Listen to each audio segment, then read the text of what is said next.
Part 31. Mysterious Journey. Author, Gunkai. Chapter 304. It was raining lightly outside the window. Garen stood in front of the window with a cup of hot coffee. On the big bed behind him, the girl named Lala was lying on the bed rubbing her head, still a little confused. "Are you awake?" Garen looked back at the big bed. The girl named Lala ran here with a clear purpose, obviously to get his protection. But he still has his own things to do, and being around him is not much safer than outside. Lala lay down half on the bed. The clothes on her body had not been touched, and she was still dressed in the same dirty and messy condition. She immediately looked at her whole body and found no trace of being violated, and she was relieved. Then his eyes fell on Garen by the window. "Thank you for saving me again." Her voice was hoarse, obviously she had a cold. "If it hadn't been for you last time, we would have died on the road outside the city. I always need rewards for doing things. I saved you twice, so what is your reward?" Garen looked at her calmly. "Any behavior that wants to get something must naturally consider the price. There is nothing in the world that can be gained without paying a price." "You think so?" "I understand." A hint of understanding flashed in Lala's eyes, "but as a weak woman, what else can I give you? Or maybe, what do you want from me?" She spoke clearly. "It's clear. The hygiene and daily necessities in this house are very simple requirements. The condition is that I provide you with shelter and food." "How about it?" Garen replied calmly. "And as a physiologically normal man, seeing a beautiful and pure young girl in my house makes me feel comfortable," he said frankly. Lala lowered her gaze. "Your request is very reasonable. I am willing to trade my job for my own safety and food. You are a good person for being able to control your desires and respect a soft girl so much under such conditions of solitude." "Good guy." Garen burst into laughter. He stretched out his hands and looked at his flawless white palms. He didn't know how much blood was stained on these hands. He was innocent and deserved his crime. Maybe it was just a battle of wills, but that's how life is. He came to his senses and smiled to himself. "I'm glad to have a sensible opposite-sex companion, but I'd like to remind you in advance that there are many places in this house that are your restricted area. You'd better not wander in at will. If you want to go out, please write me a message. I will arrangements. Medications next to your pillow. By the way, this is my first time taking care of someone other than family." "I'm honored." Lala finally smiled easily. Seeing Garen calmly walking out of the room, she felt greatly relieved. Her aunt had safely entered the inner city. Overnight, it seemed that the whole world collapsed, and countless monsters killed people around them. Familiar and unfamiliar, too many lives were killed before her eyes. Plenty of food, plenty of safety, and warm quilts. Lala had never felt for a moment that these things that she usually had were so precious. Garen walked out of the guest bedroom, straightened his collar, and returned to his master bedroom. Standing in front of the dressing mirror, he took stock of his appearance. A layer of short hair has grown slightly on the smooth head, and the eyebrows have also grown a little under the influence of strong chi and blood. Compared with the original handsome boy with cream, he has a more fierce temperament. He was wearing a white undershirt and trousers, and a grey robe and cloak. As long as he put his hood up and lowered his head, no one could tell who he was. He opened the closet, rummaged through it, took out a set of off-white underwear, put them on, and then put on a set of full-body black leather armor that he had prepared in advance. 2 round shoulder armor, elbow pads, knee pads, leg armor, leather boots, and then a helmet and breastplate. Put them all on, and the people in the mirror will look almost like the city guards of Titan City. After thinking about it, Garen took off his helmet and put on his grey robe outside. "This is much better." He looked at himself in the mirror with satisfaction. The grey robe covered all the leather armor, only giving the impression of a burly figure. "Next, let's see what my little darlings are doing." He focused on the attribute column. Power 2.66, Agility 2.72, Physical Fitness 2.76, Intelligence 2.53, Potential 632%, possess the qualification of Silver Lantern Technician. 6. Potential points. Garen narrowed his eyes slightly. He glanced at the totem bar and saw that the number of parasites had dropped to 5, apparently consumed after another battle. Let the blue-backed lizard evolve first. The chance of Type 3 evolution is really low. He had a thought. Soon the door was gently opened, and 3 blue-backed lizards slowly crawled into the room. The last one closed the door under Garen's control. This kind of dark blue monitor lizard usually lives in the desert. It is extremely resistant to hunger and thirst, and has a strong vitality. Garen knelt down and reached out in front of the 3 giant lizards to touch their heads. From now on, you will be number 3. The Fukasawa crocodile will be number 2. It is easier to identify this way. Let's save you and evolve first. His eyes fell on the icon of the blue-backed lizard, and soon, the 3 potential points disappeared in a flash. Blue-backed monitor lizard number 2 trembled all over, and suddenly began to tremble violently, as if something was shaking violently inside its body. Wow! Number 2 made a painful neighing sound. Its body grew rapidly, from more than 1 meter to 2 meters, 3 meters, 4 meters, and 5 meters. The height also quickly increased from more than 10 centimeters to 20 centimeters, 30 centimeters, 50 centimeters, and more than 1 meter.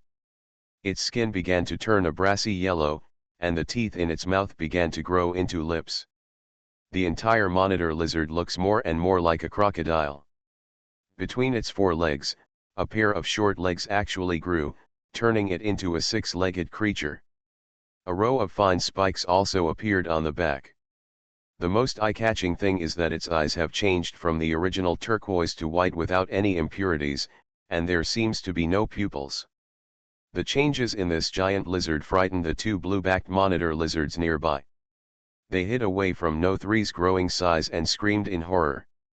Garen stood in front of the transformed giant lizard, feeling that this guy was like a legendary earth dragon that could swallow a creature of his size in one bite. He looked at the totem icon in his field of vision. The blue-backed monitor lizard's icon has changed. Evolved monitor lizard, unnamed. The blue-backed monitor lizard evolves the first type and the second form biological totem. It can be improved, and the evolution success rate is 34%. Potential points consumed, 500%. Abilities: Petrifying Gaze. Any hostile creature that looks at him will be damaged by the petrifying light, burrowing into the ground quickly. Petrified Gaze. Garen noticed the eyes of this evolved giant lizard, and the pure white eyes were faintly glowing with a faint green light. Renamed Basilisk. He changed the name of the totem and then carefully looked at the reluctant basilisk. The basilisk was lying on the floor of the room, lazily motionless, like a brass statue. Garen circled around it and reached out to touch its skin. It was rough and hard, like stiff leather, with a touch of warmth. He pulled out the spikes on the back of the petrified giant lizard. They were very hard, like awls, and they arched out of the skin one by one, forming a vertical line from head to tail. Go hunting once and show me, Garen ordered and opened the door. The petrified giant lizard crawled out of the door slowly, moving extremely slowly, like a 70 or 80-year-old man, with its round belly almost hanging on the ground and dragging it along. The 6 soles of the feet made a snapping sound. Garen shook his head speechlessly. Concealment is not enough, use the fastest speed, he ordered. The petrified giant lizard immediately accelerated its speed. It could be seen that it was really trying its best. Its 6 short legs were struggling to move forward, but its speed was at most comparable to that of a turtle. This speed, Garen had the urge to hide his face. Metal combat is about delivering food to people.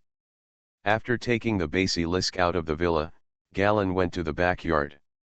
There was also an uneaten corpse of a unicorn monitor in the yard. Attack the corpse, Garen ordered.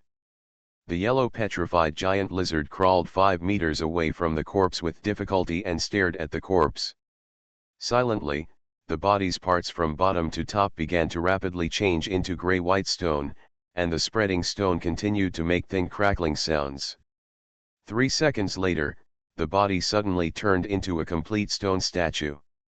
The petrified giant lizard vomited out the red core without looking tired at all. Garen felt a little relieved at this moment. The petrified giant lizard is only suitable for defensive sneak attacks and cannot keep up with the speed of other creatures. Ah! Suddenly a woman's scream came from the front door. Garen stepped forward and turned into a grey shadow, flying towards the courtyard of the villa in front. Lala was standing at the door with her mouth covered, staring in horror at the huge black beetle passing by in the yard. The black beetle's ferocious serrated mouthparts scared her to death. She held onto the door frame and almost collapsed. When she saw Garen appearing, her voice trembled, and her fingernails were bugged. Bug. Monster. There is a monster. Those are my little darlings, don't be afraid. Garen waved the beetles away from his sight. After comforting Lala, Garen asked her not to go out, otherwise it would be easy to attract monsters from outside. Fortunately, the smell of killed unicorn monitors was all around the yard, completely covering up Lala's presence in the villa. The smell of blood. He looked at the remaining potential points and felt that the 3 points spent on evolving the basilisk were not worth it. No matter how powerful the petrification ray is, it must hit the enemy. He was not going to spend the remaining 3 points on the blue-backed monitor lizard. The 2 blue-backed monitor lizards have already dug out the groundwater in the kitchen, or in other words, they have dug out the groundwater in a roundabout way. There is an extra well in the kitchen, making water use much easier. After placing Lala, Garen put on the hood of his grey robe and checked his belongings. It's time to check out the situation in the inner city. As long as you're careful, it should be fine. Mysterious Journey. Author, Gunkai. Chapter 305. Inner City Central Canopy Area. In the gorgeous dark brown study room, a man with a golden mustache stood in front of the window, quietly looking at the tall and majestic threaded tower not far away. The tower was like 3 spikes drilling out of the ground, intertwined with each other. The white light from the top of the threaded tower reflected on the skin of his face, showing a faint silvery sheen.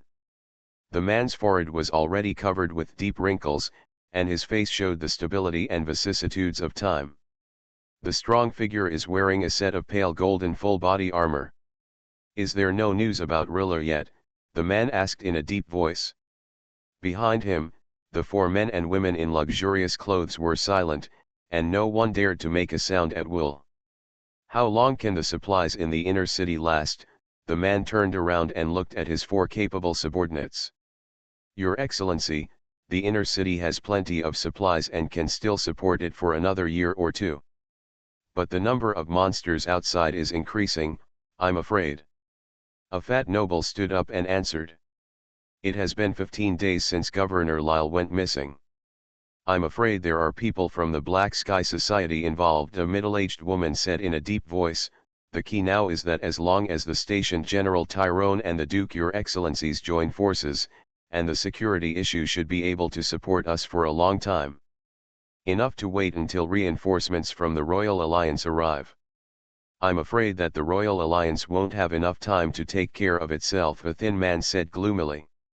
Suddenly there was a rush of footsteps outside the study. The door was opened without permission. The person who came in was the Duke's adjutant Vanier. This middle-aged man, who had always been steady, turned pale at this time, and actually looked a little panicked.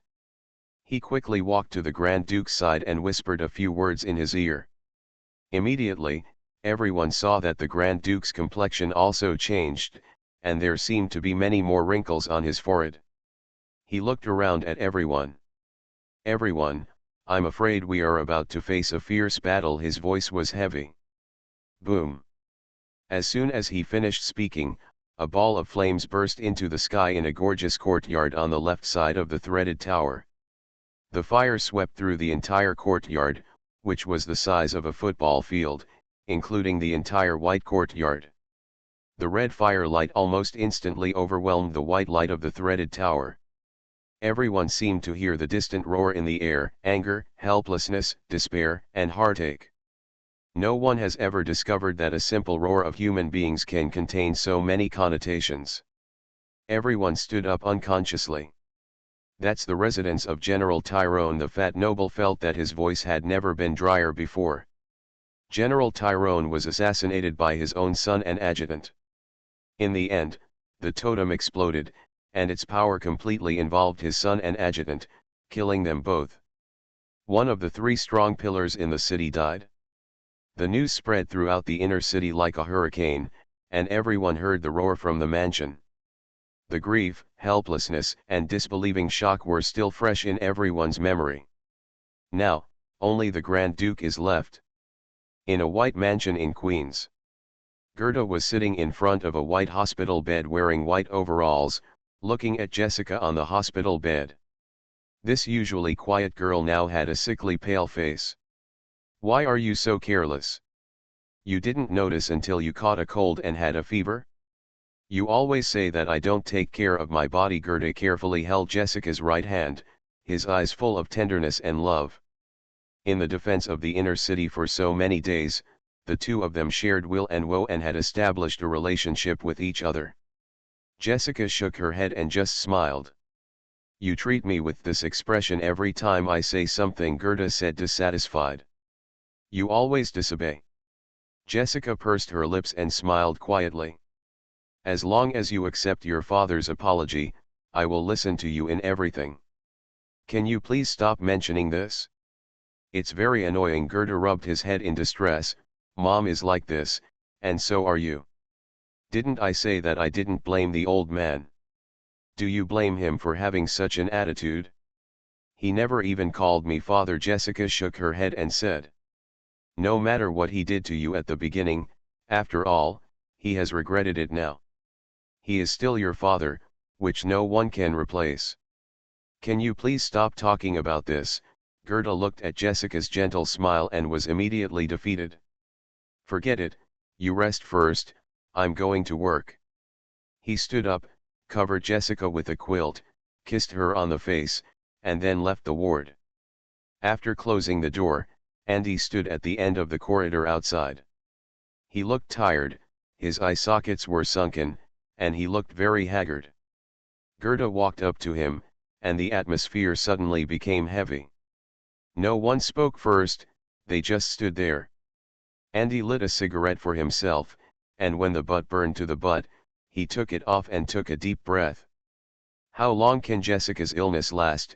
Gerda asked in a low voice.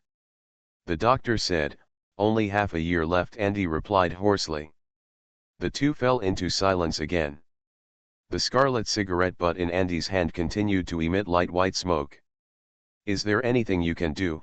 Gerda asked in a low voice again, his face no longer as relaxed and calm as when he faced Jessica. "Father has searched all the doctors, lantern technicians, and medical professors. There is nothing we can do." Andy lowered his head. "Please stay with her. Father is waiting for me, I will go out first." He turned and walked towards the corridor exit. Gerda looked at his back. "There will be a way," he suddenly said loudly. "Don't worry, she will be fine. For sure." Andy paused, moved on, and quickly left the corridor. Gerda leaned against the wall alone, not knowing what he recalled, with a trace of loneliness and determination on his face. Outside the hospital, in the shadow of a white columned building opposite, a tall man in a black robe looked quietly at the exit of the hospital. People were coming and going in front of him. Teams of patrolling soldiers kept passing by. Occasionally, a few totem masters passed by, but no one noticed his presence. People seemed to regard him as nothing, and no one paid him a second glance. "Let's get started," he murmured under his breath. The index finger of his right hand gently stretched out, and a light red light ball suddenly appeared on the fingertip. The light ball slowly floated, floating up and down. Hiss. After a soft sound, the man in black robe disappeared instantly. Snapped. Behind the original position of the black-robed man, a grey-robed figure slowly walked out. The face under the hood was clearly that of Garen. He quietly looked at the place where the man in black robe disappeared. Here it comes. Finally. He smiled to himself. Maybe Gerda and the others thought I was dead. He saw the whereabouts of the man in black robe just now. If he hadn't had the courage to sense his presence, he would probably have ignored him like the others. He recognized the symbol on the black robe. Those are the people of the Black Sky Society. Only they wear black robes all year round to distinguish themselves from the totem masters of other organizations. He does not plan to act directly with Gerda and others. With the help of my Wu, he can hide in the dark without being discovered by the people of the Black Sky Society. In this way, maximum benefits can be obtained at critical moments. For example, there will be a collision between Gothic and the Black Sky Society, and this collision is the opportunity he is waiting for. If you follow Gerda, not only will you be exposed, but you will also receive a lot of attention, and you probably won't be able to get the results you want. Garen pulled his hood down to cover his face. He didn't know how Gerda was stimulated to embark on the road of heroism, but now the tentacles of the Black Sky Society have appeared. After he came out of the villa, he entered the underground passage of the War Guild and went all the way to the inner city, in order to keep up with Goth's progress in another way. Standing in the shadows, Garen quietly stared at the entrance and exit of the hospital. Not long after, Gerda's figure came out of the exit. He looked calm, with a hint of anxiety in his brows. Garen followed him quietly. The energy was slowly released, closely following his whereabouts. The two walked quickly through the streets. Gerda quickly entered a tavern. After coming out not long after, he walked directly towards the border defense line in the inner city. On the border line, there are dragon guards guarding the sky, and there are dense border defense totems on the ground, and huge black wolf-shaped totems are constantly patrolling back and forth. There are totem masters guarding every entrance and exit, and they are all guarded by Black Panther totem masters, and their speed is amazing. Gerda took out a white token and showed it to the guarding totem master. He took the token back and walked directly through the border line and walked into the long city wall door. There were rows of guard soldiers on both sides. They could not resist. Role, but good military quality allows them to play a vigilant role. Watch Gerda enter the doorway. Garen also walked over, mingling with the people coming in and out, and took out the medal of the War Guild from his body to show it to the guard totem master. The white man with a mustache looked at the medal. The 3 lines on it marked that the man in front of him was at level 3, and a look of respect suddenly appeared on his face. "My lord, please keep your medal. Are you going to hunt again?" "Yeah," Garen responded simply. Most of the people going in and out were refugees who had been rescued and totem masters who had a lucky escape. There were very few people who went out. All the totem masters who went out gained the respect of everyone. Those who dare to go out in this environment are those who may sacrifice for the stability of the inner city. It deserves everyone's attention. Garen quickly walked into the doorway under the respectful eyes of everyone. Gerda's figure in front is no longer visible, but Chi-Ji can still detect his position. Garen quickened his pace and followed closely. After exiting the door, there were piles of unicorn monitor lizard corpses everywhere on the ground. The piles of corpses were surrounded by stench and flies, and the buzzing sound was very annoying. Garen followed Gerda quietly, and he could see the corpses of new monsters appearing on the ground from time to time along the way. There are dead babies, a one-horned monitor lizard, and a leopard print monster that walks on 2 legs. This monster is cocky all over, like a miniature version of Tyrannosaurus Rex, with a triangular cone-shaped head and a round hole on its forehead that can spray acid. Garando took a look at this new monster. There was still yellow acid left on the edge of the round hole on its forehead. He dipped the stone in it, and a sour yellow smoke suddenly rose from the stone. The surface stained by the acid quickly turned burnt black, and many tiny yellow bubbles swelled. Throwing away the stone, Garin continued to follow Goth. He discovered that Gerda's route was unexpectedly the other most famous hospital in Titan City, Davy Jones Hospital, which specializes in treating many rare diseases, but it has now become a dead zone. Jessica is seriously ill. Is he here looking for medicine? Galen was confused. In the deserted White City, among the streets, Gerda and Galen walked softly forward one after another. In front of them was a church-like spire building. The white spire church was intact, but the open door was completely dark, with biting cold wind blowing constantly. There were a few pools of dried blood spattered on the stone floor in front of the door. Gerda made a soft noise and hid behind a stone on the right side. A large group of one-horned monitor lizards suddenly flew across the sky. All of these monitor lizards were actually red monitor lizards, twice the size of ordinary ones. They were completely giant. They streaked across the ground, and the huge strong wind they brought up stirred up large amounts of lowest dust. Shadows passed over Goth and Garen's hiding place, and until there was no movement at all, the two slowly walked out of the hiding place. You are listening to Novels at Bless Up channel. Wish you happiness and luck. Please subscribe to receive new novels. How do you feel about this novel? Please like and leave a comment. Mysterious Journey. Author, Gunkai. Chapter 306. On the gray and desolate city streets, the two people were like two black spots on the white cloth, one after the other, quickly approaching the steeple church. The wind came in from the street entrance, blowing Goth's hair back. He looked up at the church door, quickened his pace, and quickly walked inside. Garin stood under the steps of the church, hiding his body behind the stone platform beside the steps, and quietly used his energy to sense everything inside.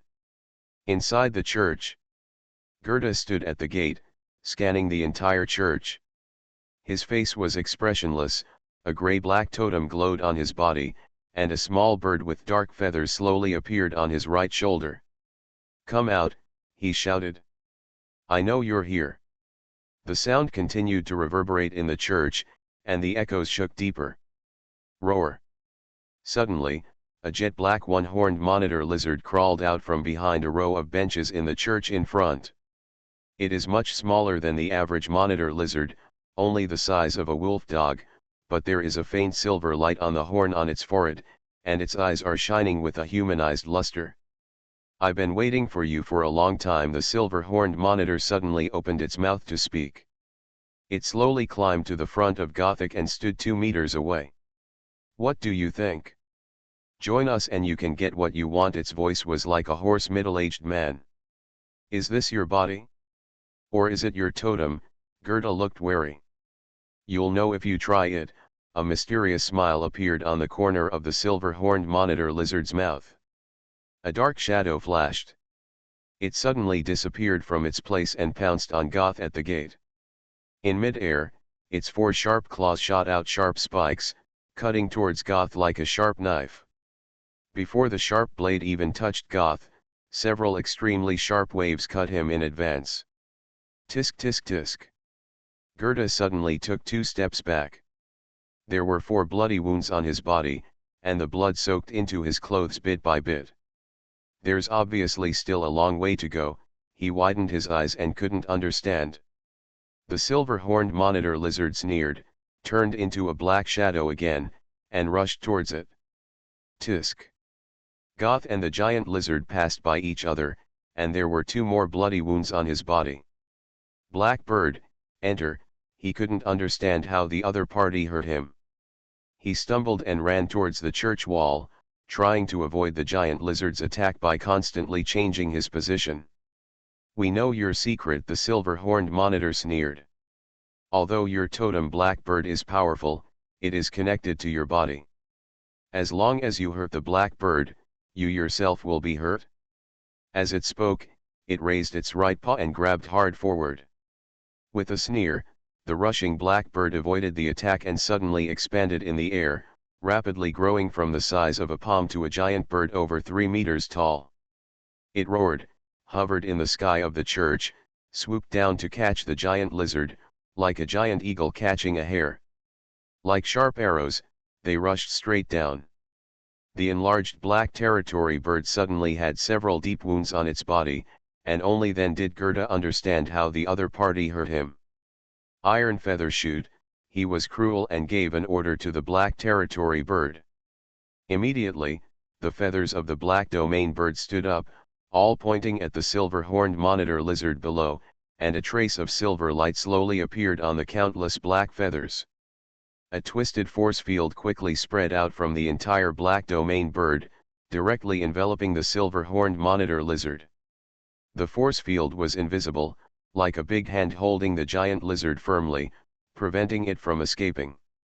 The blackbird chirped, "Chee-chee-chee." All the feathers on the body shot out like arrows, and all of them were densely shot at the silver-horned monitor lizard. Bang bang bang bang. Amidst the continuous impact sounds, some feathers hit the monitor lizard, and most of the feathers hit the ground, splattering a large amount of dust and gravel. After all the feathers were shot out, they quickly flew back to the black domain bird like a boomerang and returned to their original shape. The black domain bird shrank again, flew back to Goth's shoulder and stopped. The church was so dusty that nothing could be seen clearly. After waiting for a long time, the dust gradually settled, and Gerda saw the scene at the silver-horned monitor. The silver-horned monitor lizard was riddled with holes, but it still struggled to stand upright on the ground. What a powerful ability! The traction field prevents the enemy from escaping. After the attack is released, it can attack any target around it without distinction. The black domain bird has two rare abilities the silver-horned monitor lizard did not check for a while and fell into a state of serious injury. But there was never any sign of panic. "Goth, your growth is really amazing." After the silver-horned monitor lizard finished speaking, it suddenly turned into a ray of silver light and shot into the darkness of the church. In the shadow where the silver light disappeared, a voluptuous woman with wavy hair slowly walked out. She wore 5 black gemstone rings in one hand and gently curled her blonde hair with the other hand, looking relaxed. She was wearing a black robe that hugged her body tightly, and actually outlined her curvy figure. "Tell me where the medicine is," Gerda bit his lip and said loudly. "Want to save your little lover?" The blonde woman smiled sweetly. "Beat me first and then talk." She waved one hand, and 5 rays of silver light suddenly shot out, transforming into 5 silver-horned monitor lizards just like before. The group completely surrounded Goth and the black domain bird. Roar! A giant lizard suddenly arched its body and roared. The characteristics on his body are clearly that of the silver-horned monitor lizard that was seriously injured just now, and now it has completely returned to normal. Gurton noticed this and his pupils suddenly shrank. In an instant, 5 giant lizards swung their right claws at him at the same time, and 5 invisible sharp waves hit him from an invisible direction. Boom! Garin leaned against the stone wall and stood on the left side under the stone steps, quietly sensing the movement in the church hospital. Ever since Gerda entered, there have been constant roars inside, as if the battle was fierce. Until now, the movement inside has not become smaller, but has become louder and louder. Garin continued to practice carving techniques with his hands while quietly listening to what was going on inside. Laugh! An invisible sharp wave flew out from the church door. It hit the stone platform next to the stone steps hard. Silently, a corner of the stone platform was cut off, and a crescent-shaped knife mark appeared on the ground. Garin narrowed his eyes slightly, walked over and gently touched the knife mark, which penetrated more than 10 centimeters into the stone floor, forming a thin black slit. "It's so powerful," he sighed in admiration. The person fighting Goth must be a Type 2 totem master, and he is not an ordinary ruthless character. Inside the church, Gerda was panting and leaned over to press his knees. A trace of blood continued to flow from his forehead, and a dark red blood stain was drawn on the right side of his face. The black bird next to it had all its feathers scattered, like a little hen that had lost all its feathers. One of its wings was broken like a fracture. Its eyes were dull and it stood weakly on the ground. It looked like it was injured. Not light. Directly in front of one person and one bird, 5 silver-horned monitor lizards were lying on the ground in a mess, their heads missing, their necks cut off, and they were rapidly turning into mercury. The woman with wavy blonde hair looked a little frightened at this time. She leaned her back against the wall and stared at Gerda warily. The arrogance just now was completely gone. You actually. Where is the medicine? Gerda walked over, grabbed her collar, lifted her up and pressed her against the wall. Tell me. Where is the medicine? His eyes were bloodshot, like a crazy beast, as if he might lose his mind at any time. I'm telling you. I'm telling you, the woman replied quickly and loudly, the medicine is here. Laugh. An invisible wave struck the black territory bird instantly. Chirp. The black territory bird screamed and rolled out violently. Goth also groaned, staggered, and covered his chest. His sternum suddenly sunk in, and he lowered his head with a groan and spat out a large mouthful of blood. Where's the medicine? I'll tell you when you die. A charming smile appeared on the woman's face, but suddenly her expression solidified. You. Bang. The black domain bird swooped over and merged into Goth's body. It quickly turned into a layer of pitch black light, covering the entire surface of his body. Is this? The woman's expression suddenly became panicked. She was not pretending, but was truly panicked from the bottom of her heart. She turned around and wanted to run away, but the last silver-horned monitor lizard that had just come out swooped over and grabbed Goth, trying to stop him from pursuing her. Suddenly, a huge invisible force field suddenly spread out, covering her directly. Boom! There was a huge roar in the church, dust flew up, rows of chairs and tables were thrown away, and a deep hemispherical depression appeared on the ground, forming a large crater more than 20 meters long. With just a momentary burst, the movement was completely over. Countless dust gradually dispersed, and in the middle of the pit, Gerda held the woman's neck with one hand, his face pale, and he tried to support his body. Tell me, where is the medicine? He asked hoarsely. Or I'll kill you. The woman was kicking her feet wildly, her face turned purple, and she was almost suffocating. I don't know that important things are kept in the hands of Lord Angela. Don't kill me. Don't. Gerda looked ferocious, holding the woman who had no power to resist, and suddenly saw her struggling and begging, and she actually burst into tears, with tears leaving 2 clear traces on her face. The totem master in front of him was no longer the charming and powerful enemy just now, but more like an ordinary young girl, only 20 years old at most. Don't kill me, please, don't, the girl burst into tears. Seeing her pleading eyes, Gerda felt soft and gently put her down. Where is Ansela? He asked in a low voice.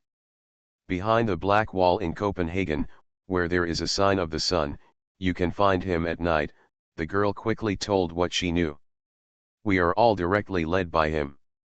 He knows the most. He asked me to come here to contact you this time. It's none of my business. Gerda was silent for a while. Let's go. His face returned to calm. Putting away the black territory bird, he took one last look at the girl's 6 silver-horned monitor lizards. Not one of them survived, and they all turned into mercury. Then he turned around and left the church directly. The blonde girl looked at Gerda's back with a trace of hatred in her eyes.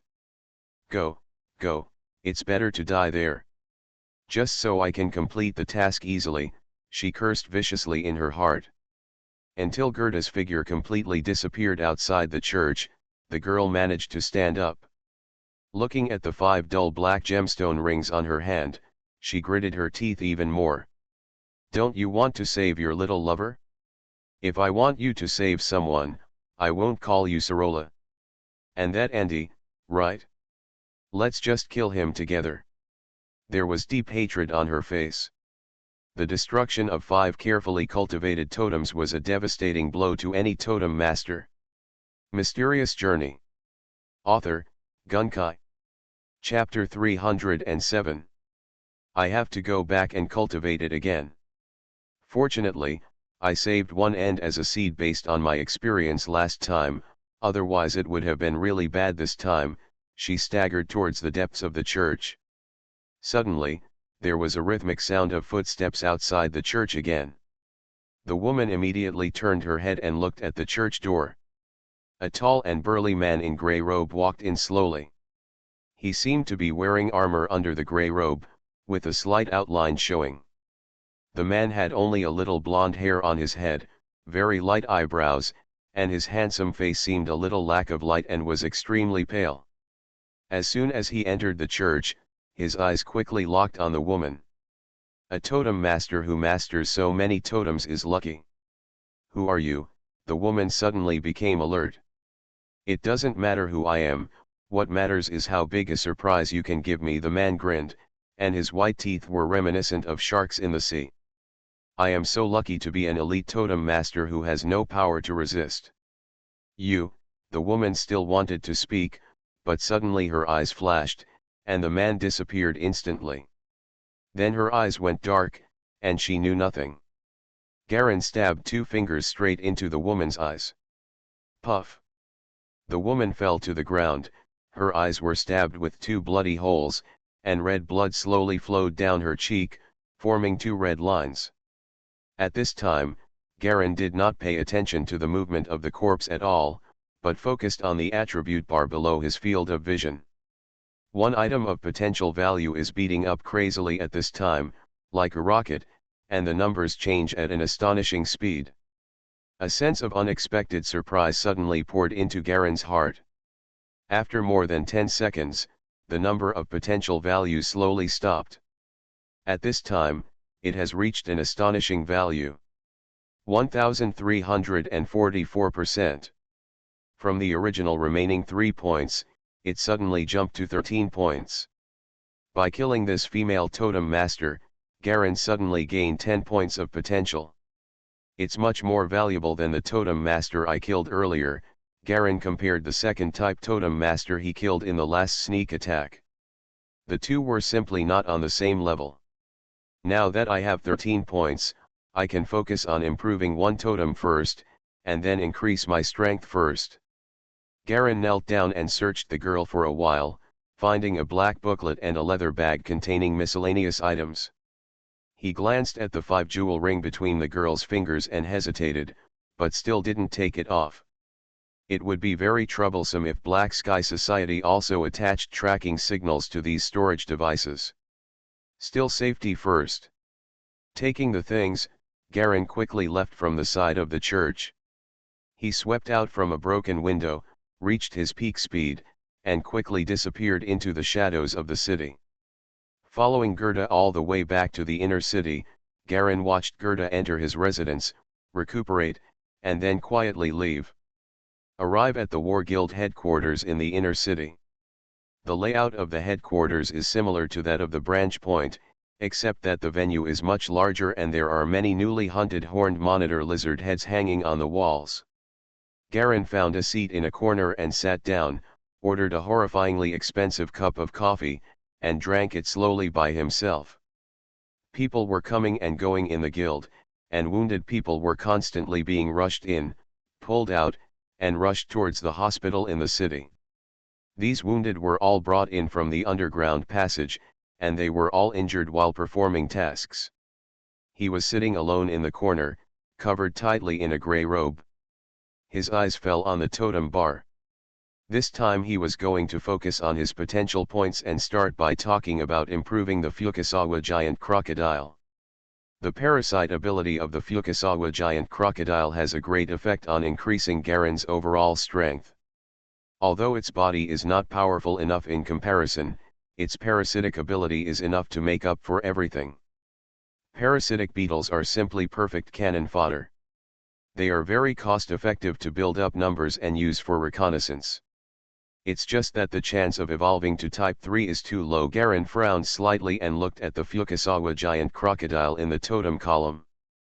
Fukasawa giant crocodile, alligator evolution Type 2, the second form biological totem can be improved, evolution success rate is 24%, potential points consumed, 500%.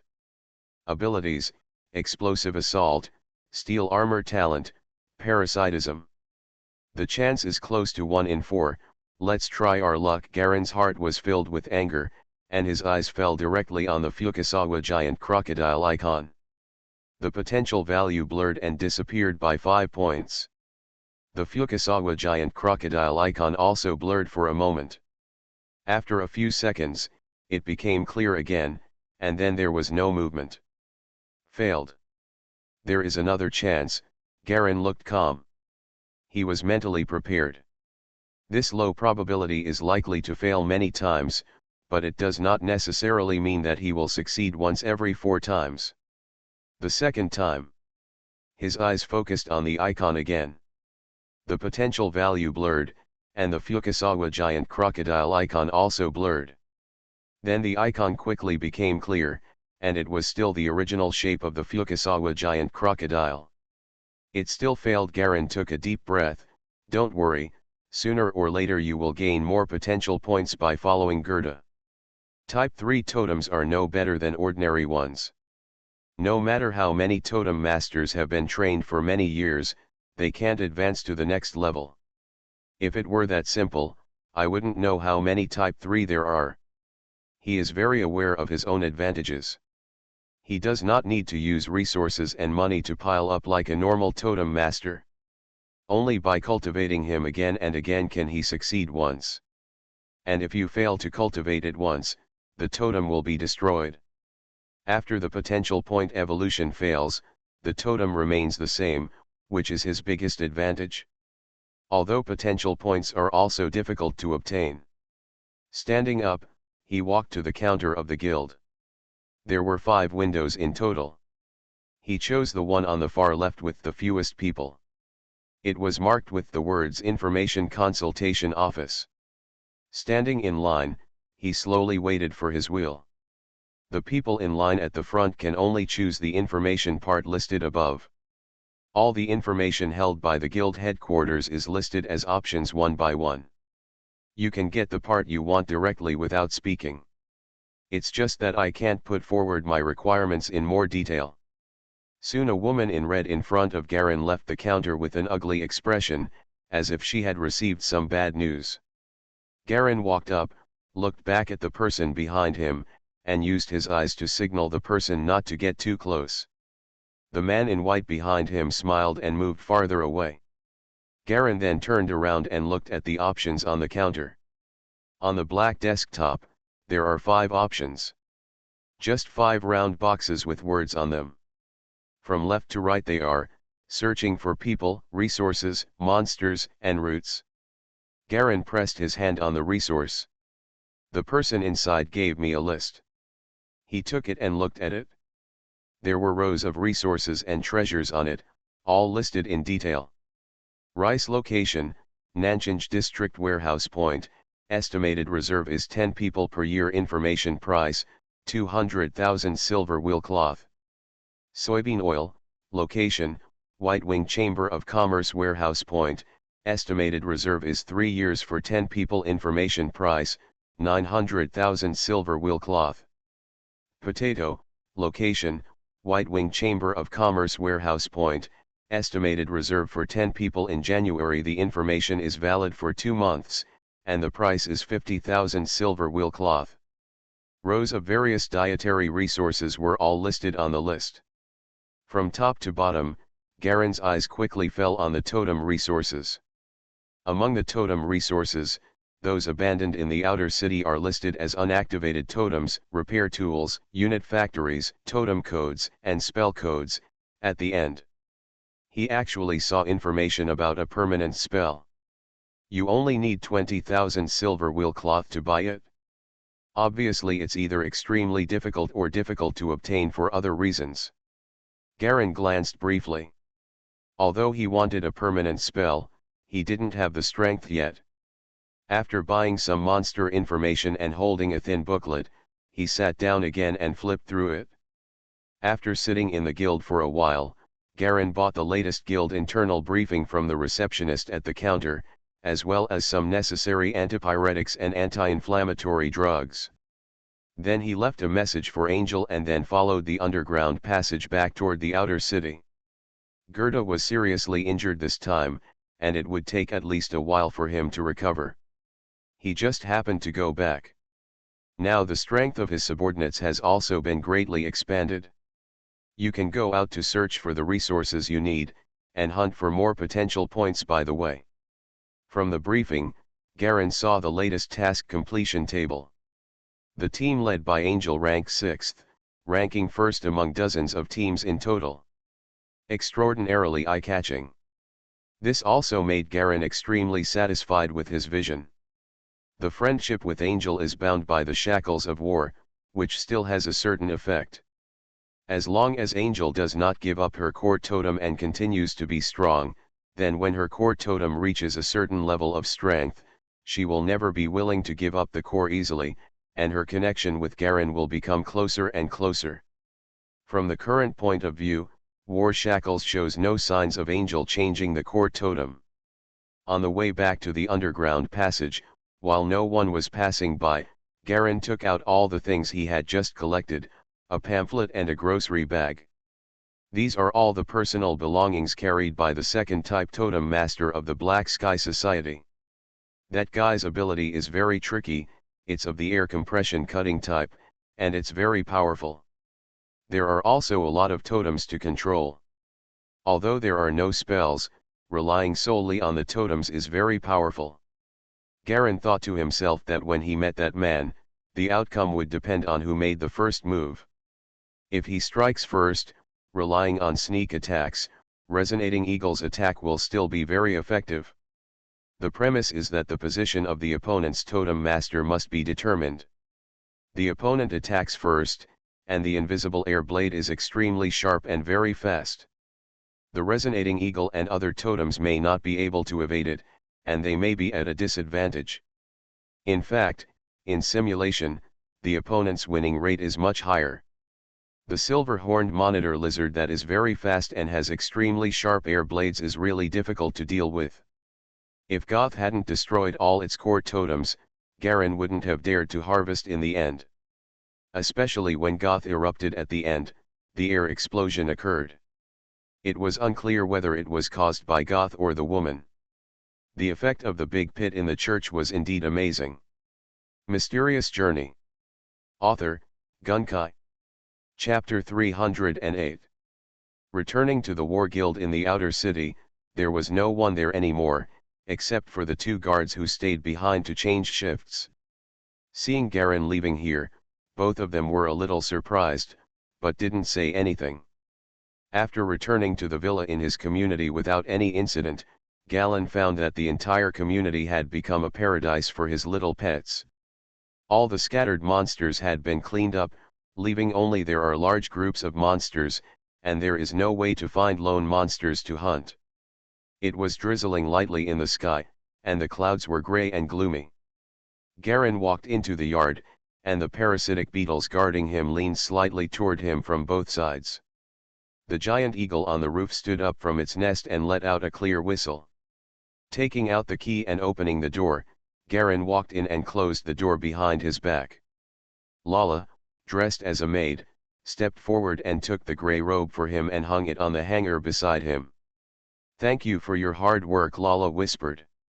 "You adapted very quickly," Garen joked. He walked to the sofa and sat down. Under Lala's service, he put on a pair of cleaner slippers. Then he picked up the prepared black tea and took a sip. "The tea is a little cold." "Sorry, although there is water in the house, dry firewood is running out, so I don't dare to use it indiscriminately." Lara stood aside and answered. "This is a problem," Garen nodded. "I will find a way to deal with it. It's just that the smoke from burning the fire for heating is a little more conspicuous. Let's see if there are other ways to solve it." "Let me give it a try." Lala nodded hesitantly. Garen slowly drank the black tea, leaned back on the sofa and closed his eyes slightly. After waiting for a while, I found that Lala was still there and had not left. He opened his eyes again. Anything else? Lala hesitated and grabbed her white apron. Although I have already troubled you a lot, I still want to know how my family is doing in the inner city now. And my friend, Beezy, is my only good friend. There are too many people coming into the city, and the branch is very messy. It's very troublesome to find people. Garen frowned. I also have a lot of things to do. In exchange, you first think about the remuneration you need to pay me. If it's appropriate, I will start to deal with this matter. Okay, Lala nodded. I'm so lucky to have an employer like you. You're welcome. Garen took the black tea and drank it in one gulp, then looked around the hall. Everywhere was cleaned and tidy. He smiled with satisfaction. Then I'll go up first. There's nothing to do. Please don't disturb me. Until dinner. Okay. Garen walked into the study and locked the door. The study window was open, and the wind blew the curtains up, bringing in the slightest bit of moisture. He walked over and slammed the window shut. He sat down at the table. Taking out the things he got from the blonde woman again, he spread them out on the table. A leather bag and a booklet. The brown leather bag was about the size of a fist, and I didn't know what was bulging inside. Garen ripped open the knot of the bag and poured out all the contents with a splash. What fell on the table was a large pile of scattered gemstones and jewelry. There are rings, rubies, diamonds, and even the rarest and most expensive amethyst. Garen's face also showed a hint of surprise. It's actually this thing. He recognized the role of these gems and jewelry. Evolution gems. Various key primers that must be used when the totem evolves. Red represents the direction of the flame, purple represents the random unknown direction, and diamond represents natural evolution. It is really rich enough. Garen smiled with satisfaction. Although I have no use for these things, other totem masters will definitely not have too few of them. Among them, amethyst is the necessary evolution primer for various totems. While using other resources to cultivate them, high-quality gems must be used as primers for key evolutions. Can guide the desired direction. Otherwise, the evolution will be chaotic, and it may even evolve completely useless abilities. These things are good for exchanging with others. Put away these gems and a few pieces of jewelry for girls. Garen's eyes fell on another thing. A black booklet. Gently opening the cover of the booklet, there were densely packed handwriting inside. The handwriting was sloppy and the order was chaotic. It was obviously an essay or something like that. Garen flipped through it for a while, browsing through all the words he could recognize. Suddenly he sat upright, his eyes suddenly became serious, and he stared at the page in the booklet. He took the quill out of the pen holder, unscrewed the ink bottle and dipped it in it. Copy this line on a piece of white paper. March 15th. What's really interesting is that an old man who appears to be a wealthy businessman is secretly a powerful totem master. When the task is completed, find someone to kill him. Such a good thing as the solidification technique is not something that an old man can keep. Garen copied down the place names at the end. Some are blurry and scrawled, making them difficult to identify. Although it was written in Enite script, which he recognized, it was so crooked that it was hard to read. But what is certain is that this place name should be within Titan City. He took the map of Titan City and started comparing the place names one by one. Soon, his index finger stopped on a place. The Nist neighborhood is a famous immigrant area. It is filled with immigrants from outside. They are either rich or technical elites. He put away the map and wrote down the place name and address. I looked at the sky outside. It's still early, you can go take a look. After saying hello to Lala, he began to mentally instruct his totems to prepare for departure. After leaving the villa, he jumped to the top of the wall and quietly looked at the totems under his command. The three giant eagles on the roof are constantly circling, and occasionally emit a menacing whistle to warn the monsters in the surrounding sky that this is their territory. On the ground, the Fukasawa giant crocodile led 8 beetles in an array in the yard. Garen left 2 beetles behind to cooperate with the petrified giant lizard in guarding the house, and took away all the remaining 6 beetles. Then he recalled the route on the map, and he led the totem group directly and slowly moved forward around the city wall. Soon, the resonance eagle discovered a damaged part of the city wall, which seemed to have been broken by some huge monster. Garen walked in through the breach with the giant crocodile and beetle. Inside was the craftsman area of the inner city. A series of white and grey bungalows are built together next to the city wall. There was no one inside, and it was silent. From time to time, there was the sound of the wind blowing the wooden doors and windows. The ground was wet black soil, with bones and blood everywhere. There were many tools such as hammers and iron felt scattered in the blacksmith shop on the roadside. Several arrows were nailed to the wooden pillars of the house. Surrounded by beetles and giant crocodiles, Garen quickly walked through the area. After wandering around the inner city buildings for a while, a faint voice suddenly came from the front. Jagula, Stindia. Garen frowned, not understanding what it meant. It's like a local spoken language, not the language of any of the 3 powerful countries. He ignored it, and suddenly another burst of women's whimpering and crying came from the direction of the sound. The voice from before suddenly became cold and stern, seeming to be cursing the woman. Garen ignored it and walked directly through the neighborhood. In such troubled times, those with strength are the ones with the greatest power. Such things can be seen everywhere. Soon, they crossed this area and moved forward for a while, dodging large groups of horned monitor lizards flying in the sky from time to time. Although these monsters regard the silver totem as their own kind and will not take the initiative to attack, once they are offended, their kind will also attack. Galen walked and avoided until late in the evening when the intersection of the Nistel neighborhood loomed ahead. Along the way, he discovered 6 basements in the outer city where surviving people were hiding. Many of these basements have become the private kingdoms of strong men. They hide in the basement and become kings like never before, enjoying and trampling on the dignity and interests of other people. Garen ignored these people. He followed the address in his memory and rushed towards the residence of the wealthy businessman on the block. Soon, a white house with a silver dome appeared in Garen's field of vision among the white buildings. A huge white bat lurked on the silver roof of the house. The bat is very large, up to 5 meters high and more than 4 meters wide. 2 white wings lay on the roof, like 2 white rags, spread out more than 10 meters. From a distance, it looks like a white glider. Garen directed the totems to spread out and surround the silver-domed building. This house is where the wealthy businessman lives. Obviously, this place has become the residence of this monster. The wealthy businessman is either hiding or has been killed directly. Garen hid behind a broken wall and quietly looked at the giant bat. There was a black iron chain hung around its furry neck, and at the end of the chain was a red meatball composed of a man's corpse, with blood dripping from time to time. Garen looked carefully and found that the black iron chain seemed to grow from the bat's chest. It's actually not a man-made thing.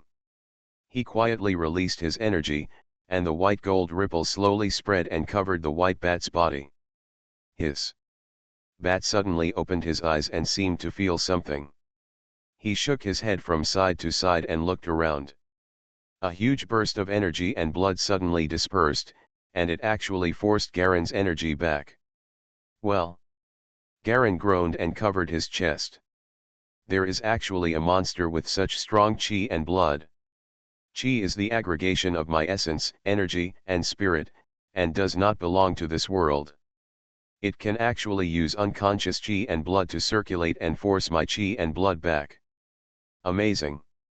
This kind of chi and blood, it is so powerful that in the previous life, ordinary bombs and missiles were probably unable to kill it. Perhaps only nuclear bombs could kill it. This is the first time he has encountered such a situation. After the cultivation of his idol has reached its peak, the energy and blood in his body has reached the limit of human beings. Even the other wild creatures are not much stronger than him. But the bat we met this time had extremely powerful vitality and blood, which meant that it had extremely strong vitality. Once it couldn't be killed, it would quickly recover as before and make a comeback. This monster with strong vitality is the most difficult to deal with. If we want to get in, it seems we can only kill this monster. Garen narrowed his eyes slightly and hid himself deeper. With a thought, a black beetle slowly crawled into the courtyard of the house, and its ferocious mouth hissed provocatively at the bat. Hiss. The bat doesn't even look at the beetle, completely pretending it doesn't exist. He leaned down again and prepared to rest. But when the beetle tried to enter the building, the white bat suddenly hissed in warning. Garen thought for a while, then quietly summoned the fluorescent butterfly, and began to use poison powder to paint all the claws of the resonance eagle, as well as the Fukasawa giant crocodile and beetles, a little bit one by one. Although this bat is a mutated creature released by the Black Sky Society, it also has attack properties similar to the totem light. It is unknown what its specific strength is. Garen took out the monster information he got from the War Guild and thumbed through it. You are listening to Novels at Bless Up channel. Wish you happiness and luck. Please subscribe to receive new novels. How do you feel about this novel? Please like and leave a comment. Mysterious Journey. Author, Gunkai. Chapter 309. Soon he found information about the white bat. Giant white bat, its strength is close to that of a Type 3 totem. It is extremely dangerous. It likes to collect corpses of living things and tie them into balls, and squeeze the blood of the creatures inside little by little to create a bloody environment. The size of its body determines its strength. The largest body size has a wingspan of 20 meters, and the smallest has a wingspan of 10 meters. Abilities: Ultrasonic Shock, Iron Cage. It's close to a Type 3 totem. It's really amazing. Garen narrowed his eyes. He now has 3 resonant eagles and 1 deep swamp crocodile, all of which are at the level of Type 2 totems. Among them, the resonating eagle is very powerful and should be able to tangle with the white bats, while the deep swamp crocodile can make a surprise attack secretly. As for the beetles, they can only serve as a warning to the surroundings. There are also fluorescent butterflies and black striped white tigers that can be ignored. Type -1 totems are suppressed in all aspects in terms of strength, speed, constitution, and ability. If they are released, they will only increase casualties. But with such strength, Garen had some doubts about whether he could deal with this big guy when he was besieged. Forget it, you can give it a try. There will definitely be a lot of potential points gained after killing monsters that are close to Type 3, and there may be unexpected gains in this house. I also take the opportunity to test how strong I am now. Long made up his mind and was ready to take action. Several beetles spread out on alert, isolating the entire house. 3 resonating eagles slowly circled around the house. The Fukasawa giant crocodile slowly crawled into the shadows with its giant tail swaying. A solemn atmosphere slowly spread, and the white bat seemed to notice something was wrong. It suddenly folded its wings, opened its mouth vigilantly towards the surroundings, and emitted silent ultrasonic waves, as if to judge the situation. Resonating eagle goes first. Galen's thoughts commanded. 3 resonant eagles swooped down at the bat from 3 directions at once. The tumors on their heads began to beat violently, becoming increasingly red like blood. 3 invisible vibrations hit the white bat at the same time. Plop! Plop! Plop! A huge heartbeat suddenly came from the white bat. Hiss! It opened its big mouth and let out an angry roar. The sound was not loud, but it sprayed out a huge stream of white air. The wings wanted to spread out and fly, but they seemed a little weak. It flapped its wings a few times and found that it was not strong enough. It became even more violent and its white eyes suddenly became bloodshot. Hiss! It roared wildly again, whirred its wings twice, and flew up fiercely. Opening its big mouth, the bat suddenly emitted a silent vibrating sound wave, which went straight to the resonance eagle on the far left. Buzz! An ultrasonic shock instantly hit the resonance eagle. It whined, and its feathers seemed to have been blown head-on by the strong wind, and all of a sudden large pieces of feathers fell off in scattered pieces. Unable to hold on in the air any longer, he fell down and landed on the roof with a bang, scarlet blood spots oozing from his body. Garin was startled and quickly asked the other two resonance eagles to rush forward and engage in close combat. The two resonance eagles pounced fiercely, one on each side, on the left and right sides of the white bat. Bang bang! After two muffled sounds, the resonance eagle's sharp claws collided with the bat's wings. The two resonance eagles actually suppressed the white bat, knocking it almost out of balance. The fleshy membranes of some bat wings were scratched, and they fell like torn pieces of white paper. The two resonance eagles were like two black spots, flying up and down around the white bat, constantly looking for openings to attack. The three became entangled in the air, black feathers and white flesh membranes continued to fall, and both sides were damaged. The white bat's angry hissing became more and more frequent. It vibrated its wings, and the chain on its chest suddenly swung around. With a bang, the chain's corpse ball hit resonating eagle number 1, which was unable to dodge. He almost fell down after being beaten. Number 1 whined, and its chest was slightly dented by the impact. It flapped its wings again and pounced on the bat without fear of death. Garin looked up from below and watched the battle. Only close combat was the best way to deal with the white bat. Otherwise, once the distance was widened, ultrasonic waves and chain attacks would easily make it impossible to attack. Especially ultrasonic shocks can even cause range damage at long distances. Garin has read the information on the white bat. When this kind of monster appears on the battlefield, more than 3 air combat totem masters are dispatched to kill it together, and the totem damage will occur. His terrifying ultrasonic impact was extremely powerful, and he had killed more than 15 Type 2 totem masters on the battlefield. He is a well-deserved bomber-type killer. It is somewhat similar to the human version of the white dragon eagle. Galen quietly controlled the two resonance hawks, letting them slowly guide the bats to fight at a height close to the ground. Soon, the three of them approached the shadow of the wall where the Fukasawa giant crocodile was hiding. Suddenly, a large group of black shadows shot out from the shadows and pounced on the white bat. Laugh! A huge crocodile mouth bit hard on the bat's neck, like a rapidly bouncing animal trap.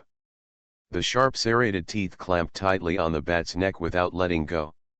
The huge body of the Fukasawa giant crocodile hung directly on the bat, and a large amount of thick white blood suddenly began to overflow from the corners of its mouth, which was the blood of the white bat. Hiss! The white bat roared in pain and began to struggle desperately, trying to drag the Fukasawa giant crocodile up into the sky. Suddenly, 2 resonating eagles also swooped over and were slapped several times before their 4 sharp claws grabbed its white wings. The 3 giant beasts pressed it hard to the ground, and white blood continued to flow out, like a steady stream of spring water. The white bat struggled for several minutes before suddenly opening its mouth.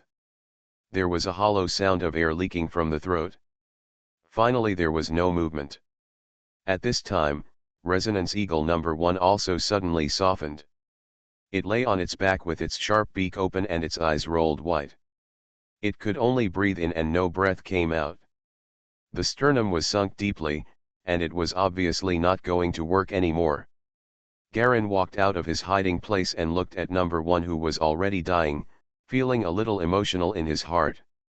"You are very brave." He squatted down and stroked No One's feathers, watching it slowly die and stop breathing completely. There is an indescribable feeling in my heart. At this time, the potential value below the field of vision suddenly changed. From the original price of more than 3 o'clock, it suddenly skyrocketed. 4 o'clock, 5 o'clock, 6 o'clock, 7 o'clock, 8 o'clock, 10 o'clock. Finally stopped. 7 potential points. it's not worth it. Garen looked at his totem group that suffered heavy casualties, feeling a little heavy. The corpse of the resonating eagle melted slowly at this time, and soon turned into a pool of red blood, with no feathers left. It completely flowed into the white blood of the bat, adding a hint of bright red to it. Garen looked at the resonance eagle that was first hit by the ultrasonic wave. It had long since disappeared, leaving only a pool of blood on the roof. His mood became heavier and heavier. 2 resonant eagles, exchanged for 7 potential points. This white bat is not as high as the potential of the blonde woman that Goth defeated. Obviously, it is not as strong as the blonde woman, but it is still so difficult to kill. He took a deep breath. It seems I have to keep working hard. Instruct the Fukasawa giant crocodile to drag the white bat's body into a dark place and hide it. Garen asked the 2 beetles to follow him and walk towards the gate of the silver-domed building together. At the entrance of the gate, the wooden door was smashed and fell on the ground at the door. There were human corpses lying in the hall inside, all of them bleeding from their orifices. Garen approached a body and examined it. It has been dead for more than a day. There are no obvious wounds on the body. It should have been killed by the white bat's ultrasound. There were men and women, old and young, among the corpses. They seemed to be having a meeting, and then they were all killed by the white bat's surprise attack. Garen stood up. The terrifying ultrasonic wave. Fortunately, I ordered the resonant eagle to fight in time. Fortunately, the resonant eagle has amazing power, otherwise it would have been really miserable this time. He searched the corpse for a while, but found some useless ordinary objects. Going up the turning wooden ladder on the right to the 2nd floor, a white-haired old man fell down in the corridor on the 2nd floor. His head and neck were separated, and the middle neck went somewhere. The old man wore a white robe inlaid with agate. The green agate was soaked in blood and stained with a layer of dark red. Garen walked over, groped around on the old man's body, and quickly found a white jewelry box. This box was pressed against the old man's chest. It was obviously a more important thing. Garen picked up the box, stood up, and opened the box with a snap. In the middle of a layer of white velvet, there is a small stone ball with black spots on a white background. Garen took out the stone ball and looked at it carefully, and then he discovered that these black spots were not black spots at all, but many small text symbols gathered together to form black spots. He looked at the inside of the box cover, which was engraved with a line of inscriptions. It was an ancient Yinduo script that Garen recognized. Isaya's eyes. This is the gaze that belongs to the gazer. Ancient sounds with multiple characters. Garen suddenly had the illusion of returning to the world of secret martial arts. This place is indeed connected to the previous world. He was holding the stone ball and suddenly felt the war yoke symbol on his left arm was a little hot. It seems that this is a solidification technique. I didn't expect it to be related to the ancient Yinduo civilization. He did not hesitate at all. This thing was obviously something that the totem masters of the Black Sky Society were ready to snatch. Now that it fell into his hands, he naturally used it immediately to see the effect. He played with the sleeve of his left arm and gently pressed the stone ball onto the silver arrow-shaped symbol. Hiss! The stone ball actually melted quickly and merged into Garen's left arm. In front of the silver arrow-shaped war shackles, there is a gray stone ball symbol. Garen felt as if there was some kind of strange power in his body. This power was like a warm hot spring, swimming like a snake from head to toe in his body. Everywhere you go is warm. He looked at the column of war shackles below his field of vision. In the first of the 2 empty spaces, an icon of a stone ball suddenly appeared, with text explaining the symbol below. Shackles of War. Effect 1. Eyes of Isaiah, originated from the mysterious ancient Yinduo civilization technique. This technique will make people's eyes clear and see the mysterious power that does not belong to human beings. Abilities: the totemist will gain the ability of Depletion Ray once per day, attacking the release area, both eyes.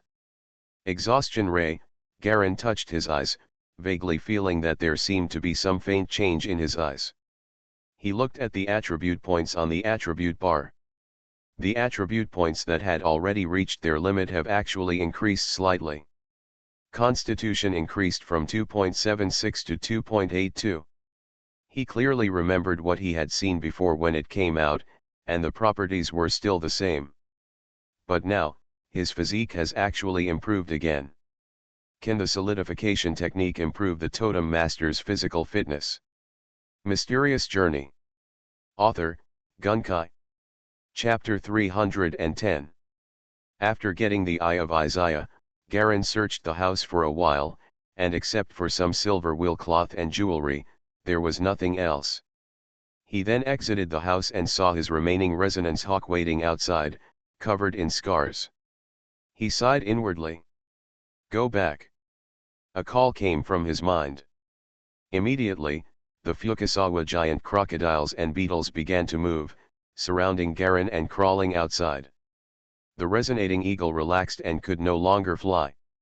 It could only be carried back by the Fukasawa giant crocodile. Following the way back, Garen rummaged through the drugstores on the street. This place was far away from the inner city, and many shops had not been looted by people from the inner city. Galleon was hidden in the Silver Totem group, but he found a lot of medicines easily.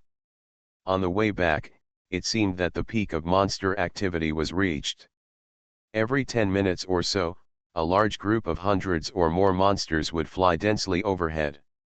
From time to time, large numbers of dead babies appear on the ground, crawling crookedly and looking for prey of non-kind animals.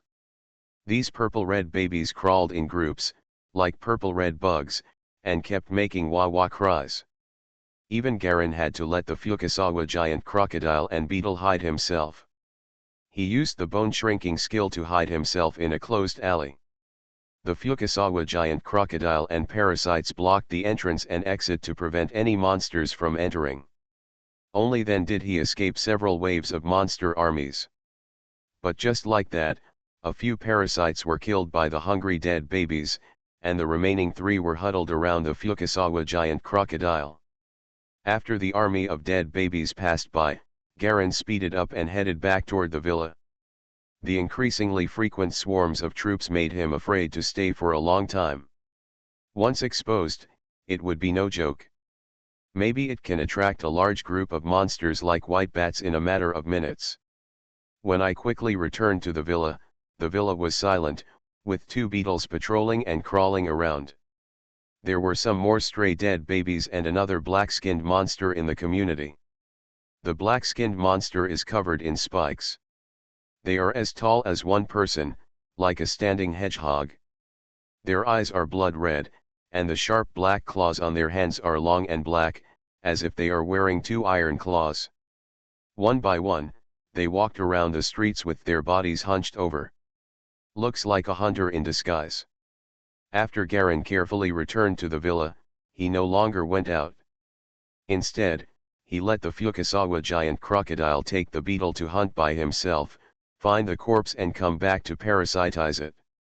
He dove into the study and started practicing the techniques. Time passed day by day. During this period, Garen carefully allowed the Fukasawa crocodile to continuously accumulate beetles, and soon the number of beetles increased to 10. After more than 10 days of resonating eagle's injury, he finally recovered a little and was able to go hunting.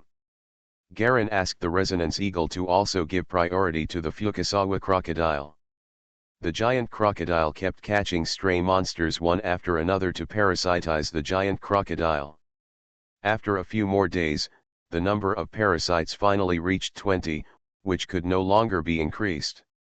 Although 20 parasites only need to be eaten once a week to satisfy them, even so, this kind of the terrifying consumption was not something Garen could bear, and he had captured all the stray monsters around him. After 2 resonating eagles died, he also tried to capture those monsters to redo his silver totems. Unfortunately, these monsters were completely out of the control of Silver, and they seemed to be extremely resistant to it. Garen finally understood why the Black Sky Society was unable to control this wave of monsters. 20 parasites were used as consumables by Galleon, and they all began to be released, constantly detecting the surrounding movements. Soon, a group of less than 50 monsters not far from the villa were all marked by Garen. Many of these are newly arrived monsters. The density of monsters has been increasing recently. It is obvious that more and more monsters are attracted by the humans in the inner city. Now, no matter how strong his hiding ability is, Garen doesn't dare to go out alone.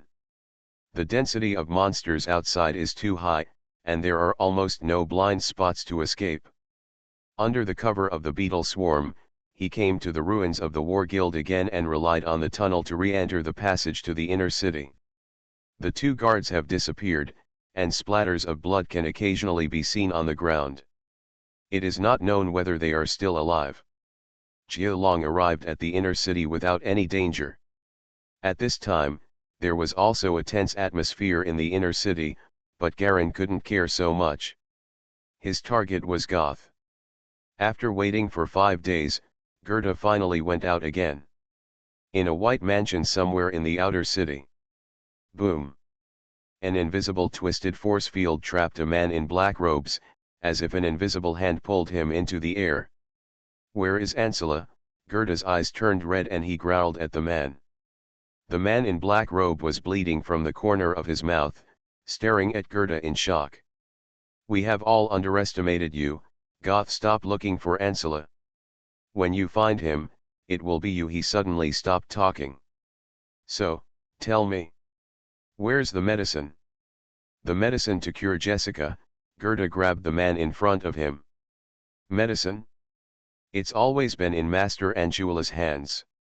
"That's the only antidote," the man replied calmly. "Where is the real Ancilla?" "What I'm looking for is not a substitute like you." Goth tried hard to suppress the anger in his heart. "I don't know. I just know the whereabouts of the other Ancilla. I don't know if he is a real adult. I always obey the other person's orders. It's useless even if you kill me." The man's face was indifferent. "Tell me." The man whispered an address, and saw Gerda walking out of the hall without looking back, and quickly disappeared into the night. He finally couldn't help but flopped and sat down on the ground. "Ha ha.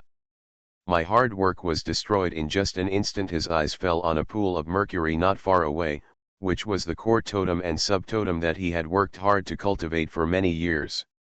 Suddenly his eyes flashed and he looked towards the shadow of the hall. "Who?" There was silence in the shadows for a while, and finally a figure in grey robe slowly walked out.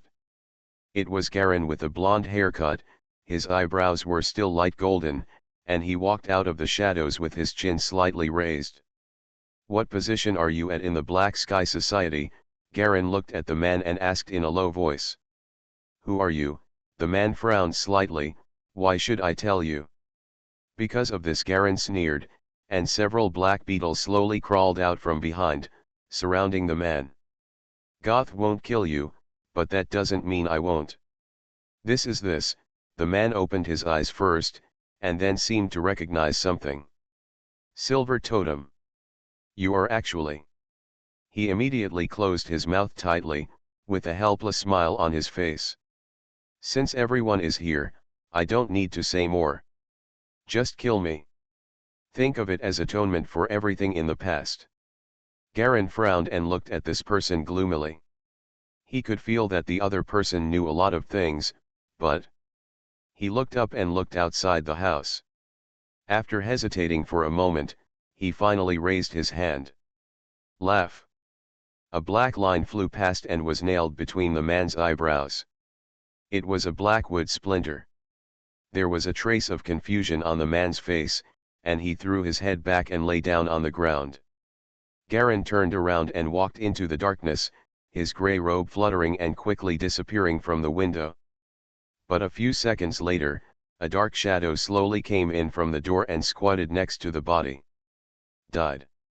Time and time again, Gerda kept going out, looking for the so-called Lord Ancilla, but unfortunately, he only found substitutes or imposters every time. Some were killed by him, and some he couldn't do anything about and let go. However, he was killed by Garen, who was following him. There are strong and weak among these people. The two strongest ones are about the same as the blonde woman, and the weak ones are at least type 2 totem masters with a single totem. Garen followed him for more than 40 days. Finally, Gerda could no longer find any clues, and the injuries on his body suddenly piled up and exploded in an instant. She is seriously ill in bed and can only recuperate. Jialong did not stop all the way and returned directly to his villa community. During this period of time, he finally successfully practiced the technique of vision sharing. He opened the door and walked into the hall, handing the grey robe to Lala. These days, he has been following Gerda around.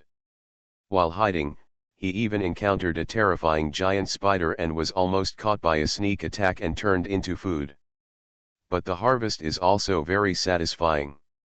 After hunting down the Black Sky Society totem masters 6 times without success, Garen gradually gained more than 30 potential points. With the hunting of his silver totems, he had almost 40 potential points. This is the most potential points he has ever had in his hands. Garen had been reluctant to use it right away, but was saving it, preparing to use it to attack a type 3 totem at once. "Are you back?" Lala took the grey robe out of habit and prepared to wash it immediately. "Wait a minute," Garen called her, "be careful during this period. The density of monsters outside is getting bigger and bigger. Don't open the curtains casually, and don't go to conspicuous places. Just hang your clothes in the house." "I got it," Lala replied quickly. Seeing Jialong's solemn warning, she also knew the seriousness of the problem and nodded seriously. "I'm going up first. Don't disturb me if you have nothing to do," Garen ordered. "Okay." Garen walked towards the study on the 2nd floor. The footsteps rhythmically stepped on the stairs, making a snapping sound. "This time, we must first get a type 3 totem, otherwise our strength will become increasingly difficult to keep up with. There are more and more monsters around, and if we don't have enough strength, we may not even be able to save this house." Taking a deep breath, he walked into the study and closed the door. On the study floor, the Fukasawa giant crocodile was lying quietly on the ground. His small green eyes looked at his master motionlessly. Garen walked over and squatted in front of it. "This time it's all up to you." "No." He stroked the head of the Fukasawa giant crocodile and said to himself. This was a habit he had developed recently, a habit he had developed since Resonance Eagle number 1 died fighting for him. The Fukasawa giant crocodile crawled forward a few steps, raised his head and looked at Garen, as if he didn't understand what he meant. Garen stood up and took 2 steps back. "With the 40 potential points accumulated this time, I will definitely reach type 3 in one go." He took a deep breath and looked at the totem bar. Mysterious Journey. Author, Gunkai. Chapter 311. Fukasawa giant crocodile, alligator evolution type 2, the 2nd form biological totem can be improved, evolution success rate is 24%, potential points consumed, 500%. Abilities, explosive assault, steel armor talent, parasitism. 40 potential points are 8 chances. "I don't believe it and I can't get up." Garen stared at the Fukasawa giant crocodile. That's all the potential points he got from Gerda. Gerda is now seriously injured and can no longer go out to chase Ansela. Naturally, he can't get more potential points, so these potential points are what he can get now. "It's the most potential point I've ever reached. If you don't succeed this time, you really can only try to save your luck slowly. Start." Garen's eyes were focused on the Fukasawa crocodile icon for more than 3 seconds. For a moment, the icon trembled suddenly and became blurry. Under Garen's expectant gaze, the icon quickly became clear again. Still the same. Garen's expression didn't change and he continued. 3 seconds later, the icon became blurry again, and then became clear again without any change. "Come again." "I don't believe it." Garen's eyes were gloomy. Continue. The third time. Failed again. The fourth time. Fail. The fifth time. Fail. The sixth time. Fail. Seventh time. The icon blurred for a moment and became clear again. Failed again. A trace of unwillingness flashed in Garen's eyes. Suddenly, he suddenly saw clearly what the icon looked like, and his voice suddenly got stuck. This is... The icon of the Fukasawa giant crocodile disappeared, replaced by another unfamiliar icon. Roar. The Fukasawa giant crocodile couldn't help but growl at this moment, and its entire body began to turn a faint dark brown color. The body gradually expanded, rapidly growing from the original 5 meters to 6 meters, 7 meters, and 8 meters. The body of the Fukasawa giant crocodile quickly expanded to the limit that the room could accommodate. Under Garen's stunned gaze, it crashed through the window, jumped out of the window, and landed in the yard below. Its body is still expanding. It was like many years of growth and development were compressed into just a dozen seconds. Garen followed the smashed window and looked down. The entire yard of more than 10 meters has been completely occupied by the body of the Fukasawa giant crocodile. Its huge body is 15 or 6 meters long and 7 or 8 meters wide, just like a giant dinosaur from the Jurassic era. The strangest thing is that its original head seems to be a little crooked, and there is a fleshy bag growing on the right side of its shoulder. The meat buns are constantly elongating and changing at a speed visible to the naked eye. It soon grew into a huge head exactly like the original one. Bang bang.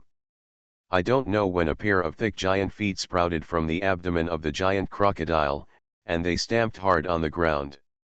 6 giant legs support the entire huge body. Finally, its evolution was completely over, and it had transformed from the original image of a crocodile to that of a lizard dragon.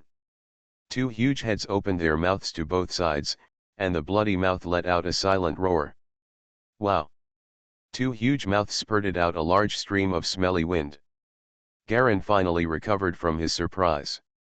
He looked at the brown 2-headed lizard beast below and felt that the potential points spent this time were not ordinary. This terrifying behemoth, estimated to be 16 meters long, lay in the yard, looking like a huge dinosaur from ancient times.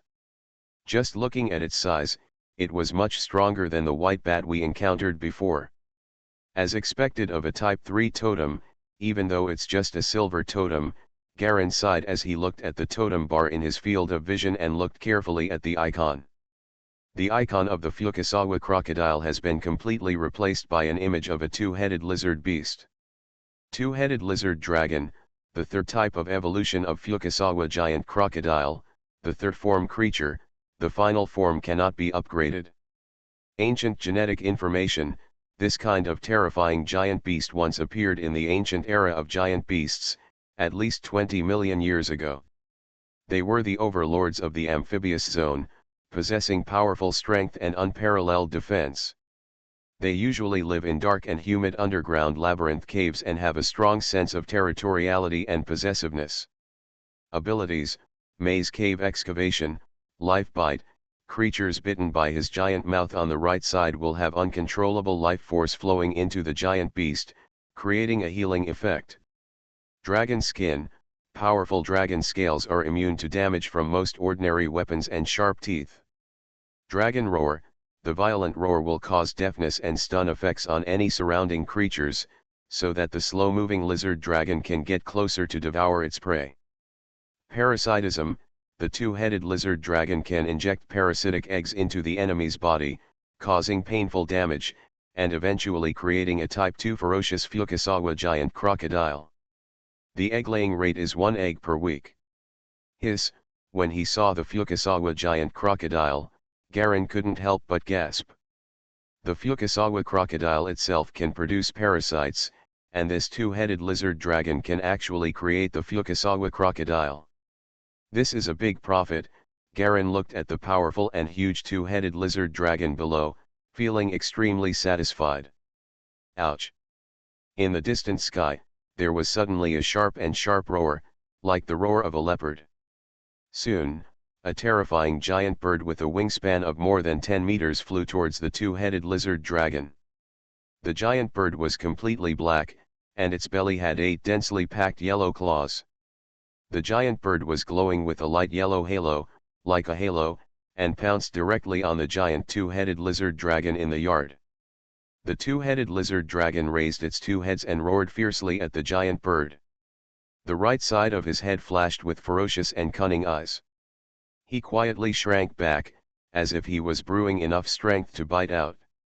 Garen's body was hidden behind the curtain, restraining his too conspicuous powerful energy and blood, and quietly watching the confrontation between the two giant beasts.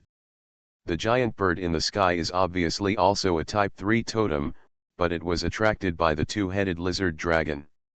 The battle between 2-3 type giant beasts was no longer something he could intervene in. He could only wait quietly for the results. The giant bird was hovering in the sky, seemingly looking for an opportunity to pounce down to capture the huge two-headed lizard dragon, but it always felt a vague threat. After circling for a while, it finally gave up the idea of starting a war. After fluttering its wings and letting out a roar, it flapped its wings and roared away into the distance. The shadow cast by the giant bird's wings quickly passed over the villa and disappeared into the hills in the distance. Ouch! The two-headed lizard dragon raised its head and roared triumphantly. Garen stood behind the curtain, looking through the gap at the two-headed lizard dragon below. Go out and hunt, he issued a command from his mind. The two-headed beast immediately lowered its head and looked around, as if sniffing the scent. Soon it determined its direction, and its huge body walked towards the farmer's market near the community. Bang bang bang. 6 giant brown feet were like 6 stone pillars, trampling on the ground one after another, trampling all the small stone and white bones into pieces. Garen jumped out of the window and followed it covertly. On the way of the two-headed lizard dragon, all the monsters fled away. Whether it was a dead baby or a one-horned monitor lizard, when they saw the two-headed lizard dragon from a distance, they all fled in all directions like a mouse seeing a cat. The lizard dragon ran straight towards the farmer's market without stopping. The sound of huge footsteps made the surrounding streets and houses shake slightly. Garen followed it forward. Soon, a rectangular market made of gray and white tents appeared in front of them. The market tent is full of tattered holes, and some one-horned monitor lizards are even perching on the top. In the shadows under the tent, one-horned monitor lizards with red skin are chasing and fighting each other. There are nearly 100 unicorn monitor lizards in this area. This guy doesn't want to provoke these monsters, does he? Garen's heart skipped a beat. With so many monster giant lizards, even a Type 3 monster would probably kill him. Before he could finish thinking about it, he saw the two-headed lizard dragon suddenly speeding up and rushing towards the gray-white tent. It was like a big truck hitting me hard. Quack quack. The group of one-horned monitor lizards suddenly flew up in panic, like a flock of frightened birds, flapping their wings and flying up, making strange sounds. The red monitor lizards among them rushed out one after another and charged towards the two-headed lizard dragon. They were very angry at the monster that disturbed their rest. These red one-horned monitor lizards made buzzing sounds like flies. This kind of cry makes people sleepy and makes them feel weak. While making this cry, they flew around the two-headed lizard dragon, constantly looking for opportunities to pounce down. But the huge size difference makes them look like children running around in circles around adults. The two-headed lizard dragon came to Dapen with a bang, and its 2 heads suddenly raised. His mouth opened wide and he roared in both directions. Moo! A huge sound wave squeezed out the air, forming a shock wave visible to the naked eye, spreading around like water ripples. A large number of monitor lizards were affected and fell down one after another, hitting the ground with a loud bang. Bang! The two-headed lizard dragon hit a red monitor lizard hard with its head like a war hammer, knocking it down from the air and pressing it hard on the ground. It bit it with its huge mouth, and there was a crisp sound, and blood flowed out. He sprayed the lizard dragon in the face. the entire red monitor lizard was directly bitten into two pieces. Garen opened his mouth, not knowing what to say at all. He looked at the potential points below his field of vision that suddenly increased by 2 points, but looking at the ferocious power of the two-headed lizard dragon, he felt that the previous depression due to lack of strength was swept away. The red monitor lizard is equivalent to the power of the second type totem. The silver totem is different from the original totem in that their essence is concentrated on themselves. The essence of the original totem is actually concentrated on the totem master. This is also the reason why he can obtain potential points by killing the silver totem, but there is no potential point for killing the totem master's totem. Now that the red giant lizard died, Garen suddenly gained 2 points of potential, which meant that this red giant lizard was equivalent to the lowest level 2 totem master. The two-headed lizard dragon roared loudly, causing hundreds of one-horned lizards to smash to the ground like dumplings. They were all dizzy and couldn't get up for a long time, and they were all knocked unconscious. The red monitor lizards struggled weakly on the ground, trying to get up. Although they were more resistant, they were still unable to flutter up and escape the scene. The whole battle just started and it was over. You are listening to Novels at Bless Up channel. Wish you happiness and luck. Please subscribe to receive new novels. How do you feel about this novel? Please like and leave a comment. Mysterious Journey. Author, Gunkai. Chapter 312. The two-headed lizard dragon happily took a bite of a unicorn monitor lizard, picking it up and eating it here and there like a snack. In just a short moment, this ferocious two-headed giant beast had eaten 6 red monitor lizards. At this time, the large group of one-horned monitor lizards calmed down from the ground, fluttered their wings and flew towards them one by one in fear. He ran away in all directions, not daring to come any closer, including the red unicorn monitor lizard. Seeing that he couldn't catch up, the two-headed lizard dragon turned around angrily and looked around, waiting for Garen's instructions at any time. Its two heads have long snake-like necks, standing upright in mid-air, ready to bite out like a snake at any time. Too fierce even Garen couldn't help but whisper out loud. 6 red one-horned monitor lizards have 12 potential points. This evolution earned him nearly 1/3 of his potential points. Garen noticed that among the red one-horned lizards that the two-headed lizard dragon had just killed, one of the larger ones had not been completely eaten. There is a blood-red egg growing in the middle of its body, beating like a heart. The egg is more than 1 meter tall and has a slight silvery sheen. Garen flew onto the back of the two-headed lizard dragon, found a hollow behind its neck to hide in, and completely covered himself with his gray robe. Go back, now. Now that he has a Type 3 totem, Galleon is qualified to replenish his potential points in large quantities and hit the core totem to a higher level. Otherwise, if he had to cultivate the core totem evolution alone, the chances would be that even if it took him a year, he might reach the second type totem level. By then, he would have been eradicated by the people from Black Sky Society and Daihua Society. After all, Father Vindman had offended the Black Sky Society, and those ruthless guys would not leave one of his biological sons alone. The main characters of Daihua Club also have a life and death feud with Vindman. But fortunately, I finally have some ability to protect myself now. Even if a war breaks out and Titan City is in chaos, I still have some ability to protect myself. Garen felt a little relieved. Type 3 totems, even if they are just silver totems, are equivalent to the level of high-level elites in cities everywhere. In Titan City, there are nearly 5,000 totem masters in total, and there are no more than 50 Type 3 totem masters among them. They are the ultimate pillars that cannot be easily taken action. Garen has now reached the threshold of the elite level of power. As for the levels of Grand Dukes and Generals, they are at least the 4th type of ultimate body, and they may also have various hidden and powerful methods. Maybe they are also specially researched non-animal totems. Garen is from the war. In the comparison of some monster information purchased by the guild, there were only a few words mentioned about the mutant totem systems of some special institutions.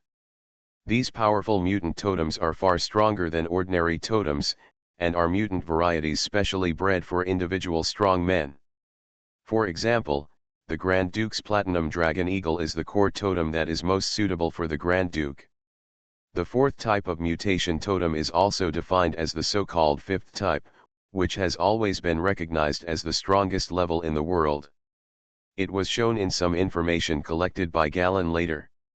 This fifth type has always been a secret not passed down by the great nobles and royal families, and it is also the true foundation of their survival passed down from generation to generation. Putting his thoughts away, Garen gently patted the two-headed lizard dragon on the back. Sigh. The lizard dragon let out a fierce breath, picked up the parasitized unicorn monitor lizard with one of its heads, and ran towards the direction where it came from with heavy footsteps. The galleons on its back were like a small gray moth, lying gently on it, inconspicuously. On the way back, Garen heard another huge roar coming from the inner city. The sky was filled with the strange screams of monsters, the ground shook, and some dilapidated buildings were directly knocked down. There seemed to be the sound of bombs exploding, one after another, continuously. All the monsters with a radius of several kilometers were attracted by the sound. Garen took the opportunity to jump up slightly, stood on the head of the two-headed lizard dragon, and looked towards the inner city from a distance. In the gray sky there, a large black dot was entangled with a mainly silver dot. Among the silver dots, a huge platinum dragon eagle kept piercing and flying, like a sharp knife, constantly cutting the black dots into pieces. On the back of the white gold dragon eagle, a tall man in golden armor proudly held a giant sharp spear, which could kill a red monitor lizard with every stab. Is that the Grand Duke? Garen's eyes narrowed slightly. As the two-headed lizard dragon gradually moved away, the battlefield in the inner city gradually blurred. Garen jumped off the head of the lizard dragon and landed on its back. He checked his current potential points to promote the evolution of the Fukasawa giant crocodile. There were still 5 potential points left. Now he had gained 12 points, reaching 17 points. Back at the villa, the huge body of the two-headed lizard dragon frightened all the other totems to bend down. Garen ordered it to start digging an underground labyrinth in the backyard as his own lair. He jumped off the back of the lizard dragon, jumped in through the broken window on the second floor in a few leaps, and returned to his previous study. In the following days, Garen allowed the two-headed lizard dragon to go hunting every day, while he hid in the villa to practice his spells. What he didn't expect was that Lala was so well behaved. She just heard a huge scary noise coming from outside, but she didn't dare to go outside and take a look, so she didn't know what was happening outside. This made Garen, who had originally planned to explain to her, stop explaining further. Garen stayed in the villa for another 4 or 5 days, evolving the remaining 2 blue-backed lizards into basilisks, and then began to accumulate potential points in preparation for attacking the black-striped white tiger. Core, white tiger with black stripes, the first form totem, which can be improved evolution success rate, 11% potential points consumed, 700%. Abilities, tail whip, piercing bite. The success rate is only 11, and it requires 7 points at a time. This consumption is not something that ordinary totem masters can afford. This is also the reason why there has not been a single successful case of the black-striped white tiger in so many years.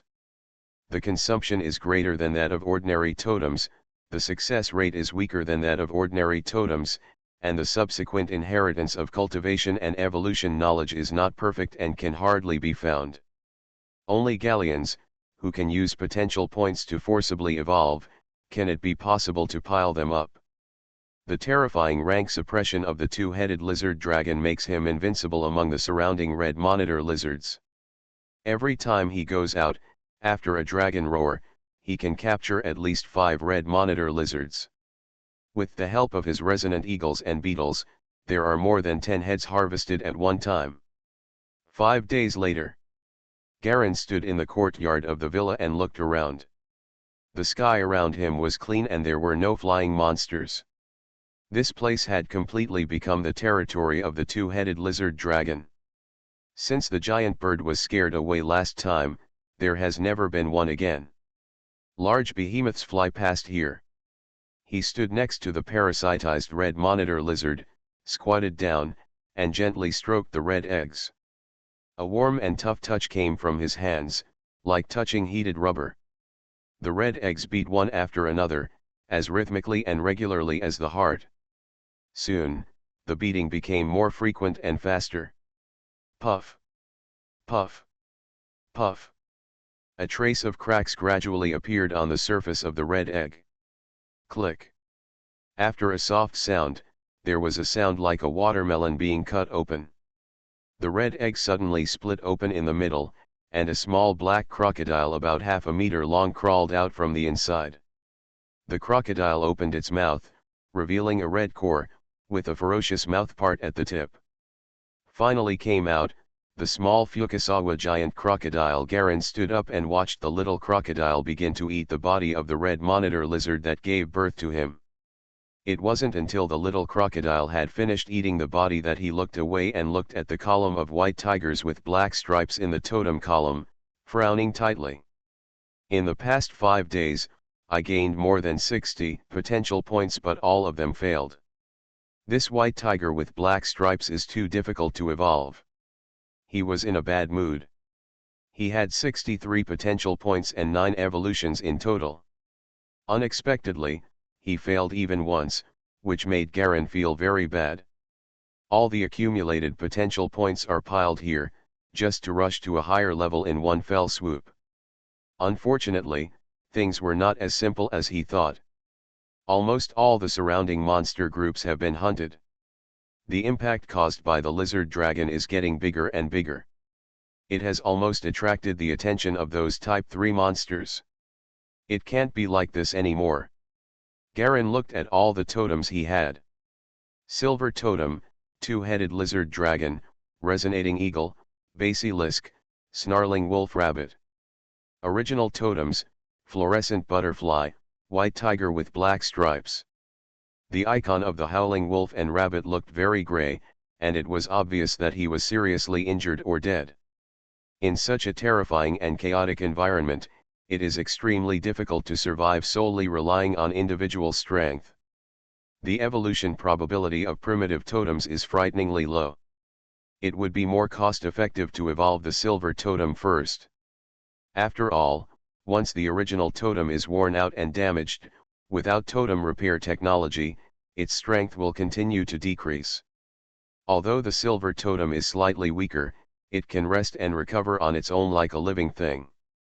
The most important thing is that the evolution success rate of silver totem is much higher. Garen looked at all the silver totems. Only the basilisk can evolve, and the evolution rate of the basilisk is actually very high. Priscoast monitor lizard, unnamed, the first type of blue-backed monitor lizard evolution, the second form biological totem. It can be improved, and the evolution success rate is 34% potential points consumed, 500%. Abilities, petrifying gaze, any hostile creature that looks at him will be damaged by the petrifying light, burrowing into the ground quickly. There is a 34% chance, you can give it a try. First go to the inner city to check the situation, and then start to evolve the petrified giant lizard. You must get a few more Type 3 totems, plus the parasitism of the two-headed lizard dragon, can completely create an army of totems. Garen had a plan in mind. Now let's go check on Gerda and the others. Gerda was injured last time and I don't know if he's healed or not. Jessica's illness should be fine, right? After all, nothing happened to them in history. One after another.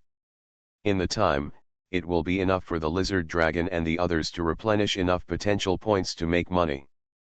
After so many attempts to attack the black-striped white tiger, Garen also wanted to take the opportunity to go out to relax and adjust his mood.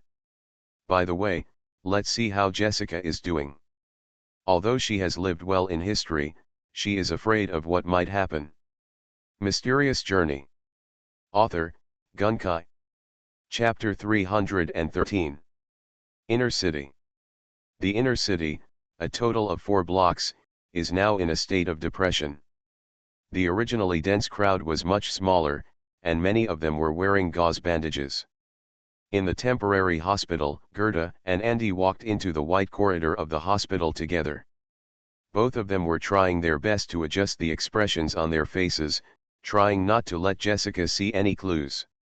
"Don't worry, it will be fine, everything will be fine." Gerda patted Andy on the shoulder.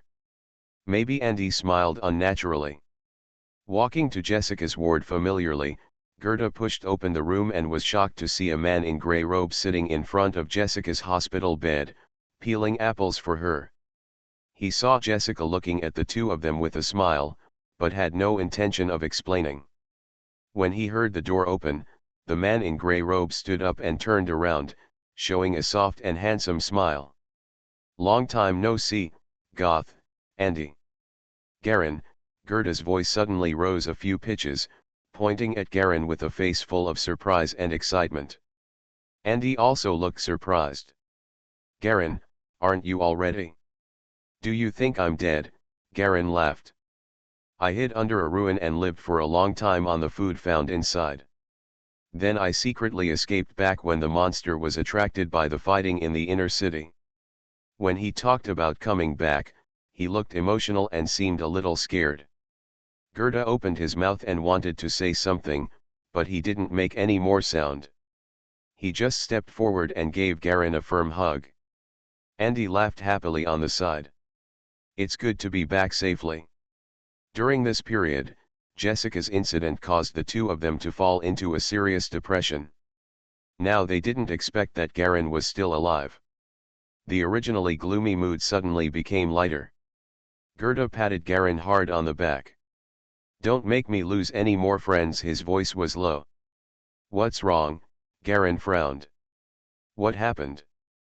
Gerda hesitated to speak. Garen immediately knew that it was not the right time to speak, so he smiled. The three of them sat in the ward and chatted about the recent developments. Jessica sat aside and listened quietly, with just a faint smile. The 4 friends who were once together are now finally together, not a single one is missing. This is obviously something worth celebrating.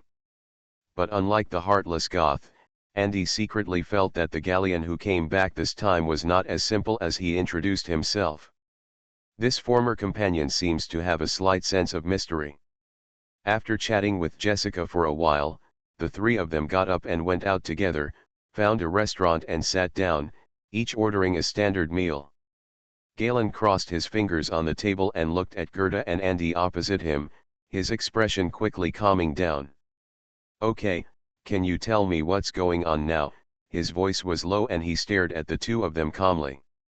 The atmosphere suddenly became heavy. Gerda and Andy's expressions were a little unnatural. Suddenly Garen seemed to notice something was wrong, and his eyes were fixed on Gerda. "No. What's wrong with your left eye, Gerda?" His voice suddenly became a little nervous. In fact, he had already recognized Gerda as a friend from the bottom of his heart, but now it seems that the situation is somewhat beyond his expectation, and the history is vague. There was a slight deviation. "Left eye." Andy was also stunned for a moment and looked at Gerda's left eye. "What happened to the left eye?" Gerda turned away unnaturally. "It's nothing, I'm just feeling a little uncomfortable. I haven't rested well recently." He hesitated a little and made up an explanation casually. Garen seemed to have discovered something, and his face suddenly darkened. "Don't move." He stood up and reached out to pull away Gerda's left hand that was covering his eyes. Both of them immediately saw Gerda's left eye clearly. The color of that eye was not Gerda's original color at all, but a lifeless glow with a hint of dark red. "Those are prosthetic eyes."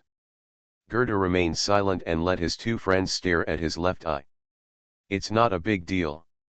In fact, completing the mission and saving your life is pretty good," he whispered hesitantly. The atmosphere in the 3-person room suddenly became more dull. Garen looked at Gerda with an unspeakable feeling in his heart. Goth, are you doing it for Jessica? Andy on the side suddenly clenched his fists and lowered his head. Gerda gave a relaxed smile. A few days ago, I was injured by a monster in my left eye, and then I came back and found that I couldn't see. Madame Madeline made me a prosthetic eye. It's actually nothing. One eye is enough, right? You guys don't be so serious, both of you, and relax. It's rare that we all get together and everyone is fine, isn't it great? Garen didn't expect that this would happen to Gerda not long after he left. Although he wanted to rely on Gerda to continuously obtain potential points, he did not want to obtain them in this way. Tell me about Jessica, he sighed and sat down again. Jessica is fine, believe me. Gerda waved his hand. I found a doctor from the Duke's palace to treat her. Can a disease, no matter how difficult it is, still be difficult for people from the Duke's palace? It's okay, Jessie will soon, the card will be fine, and then the four of us will form a team together, with all the members of the Black Panther team, and then turn the tide of the battle in one fell swoop. Finally, we will receive the Duke's Award, the royal canonization, and reach the pinnacle of life in one fell swoop. Become a big member of the party. Just think about it. I feel very excited. Gerda showed a daydreaming expression. You daydream? Andy couldn't help but punch him. For a moment, the three of them couldn't help but laugh. The dinner plates were also served at this time, and the atmosphere was finally no longer so heavy. The three of them chatted about each other's situation and plans. Among them, Garen was the one who was asked the most questions, but with his experience and temperament, he would not notice anything from the two of them. He directly brought out the words he had prepared in advance and added some details along the way, which was perfect. Even Andy, who was more cautious, was fooled. When the three of them were eating, another young man in purple clothes came in at the door of the restaurant. The man had a handsome appearance and a charming smile on his face. He glanced at the sparse restaurants and walked directly in the direction of the Goth trio. Dr. Alilin, Gerda was the first to see the man in purple and stood up quickly. Why are you here? Come. Sit down and eat together. Andy also stood up, with a warm and sincere smile on his face. He invited the man to sit down and eat together, and then greeted the waiter in the restaurant. Garen put a polite smile on his face and looked at the man in purple. Vaguely, he felt a familiar aura from this man. I'm a member of the Black Panther team, Garen. He stretched out his hand. The man named Alilin also smiled and stretched out his hand, shaking it gently with Garen. The full-time doctor responsible for Jessica's condition, Ali Lan. Nice to meet you. Feel the same. With just a little contact, both of them noticed that the other seemed to be hiding something. In other words, both of them, in their own unique ways, sensed the depth hidden beneath the other's appearance. The two hands shook lightly and then separated.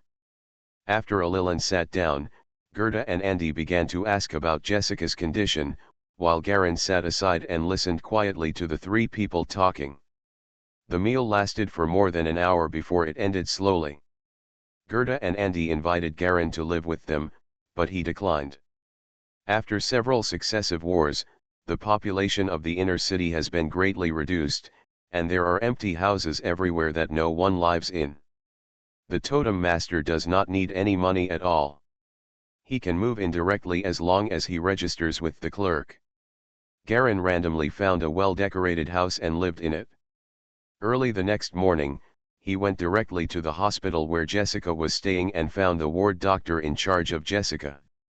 What's the condition of Jessica number 128? Are you hers? The doctor looked at Galen in front of him with some hesitation. In the office, the middle-aged female doctor was holding a report and was about to go out when she was intercepted by the man in grey robe.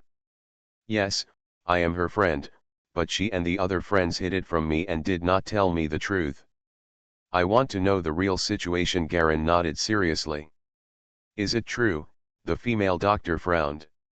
Jessica's patient's condition is very strange. It seems to be a rare disease. We can basically only rely on anti-inflammatory drugs and painkillers to maintain her life.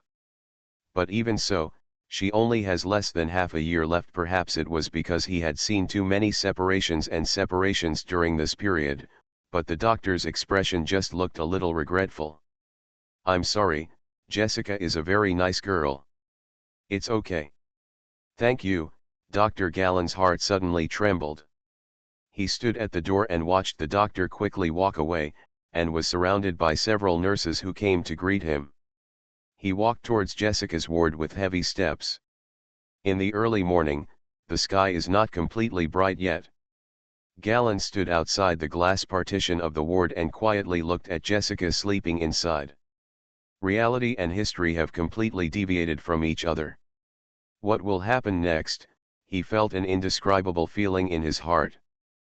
Pushing open the ward door, he sat next to Jessica, and immediately saw her open her eyes and look at him calmly. Didn't you go out with your brother and the others yesterday? Why are you here so early today? Jessica smiled and lay down halfway. I came to take a look alone. I didn't expect you to have a very troublesome disease.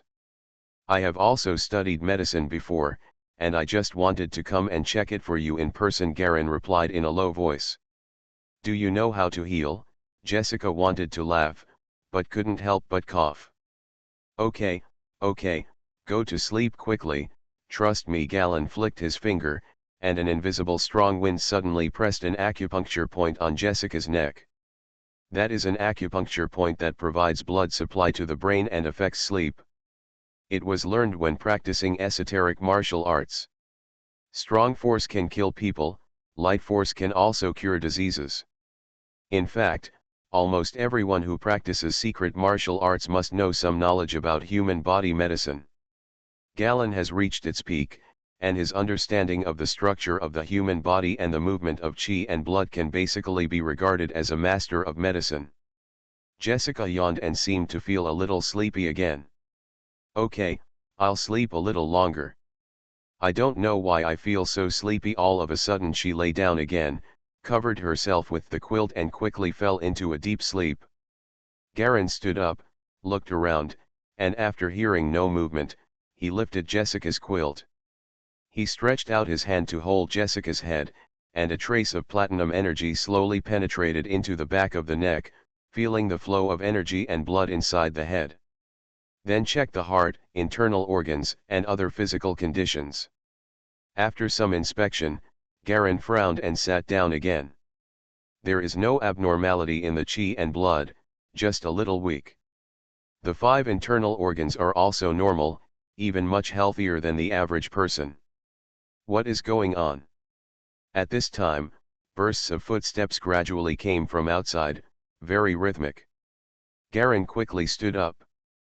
No matter how good the relationship was, Jessica was now Gerda's girlfriend, so she still had to keep a certain distance. He was about to turn around and leave, when suddenly, a vague silver light flashed across Jessica's face. This, Garen suddenly froze on the spot. Where had he seen the silver light before? Click. The ward door opened. Dr. Lilin, dressed in purple, walked in with a smile. Huh? Mr. Gallen, are you there too? He looked at Gallen's back with some surprise.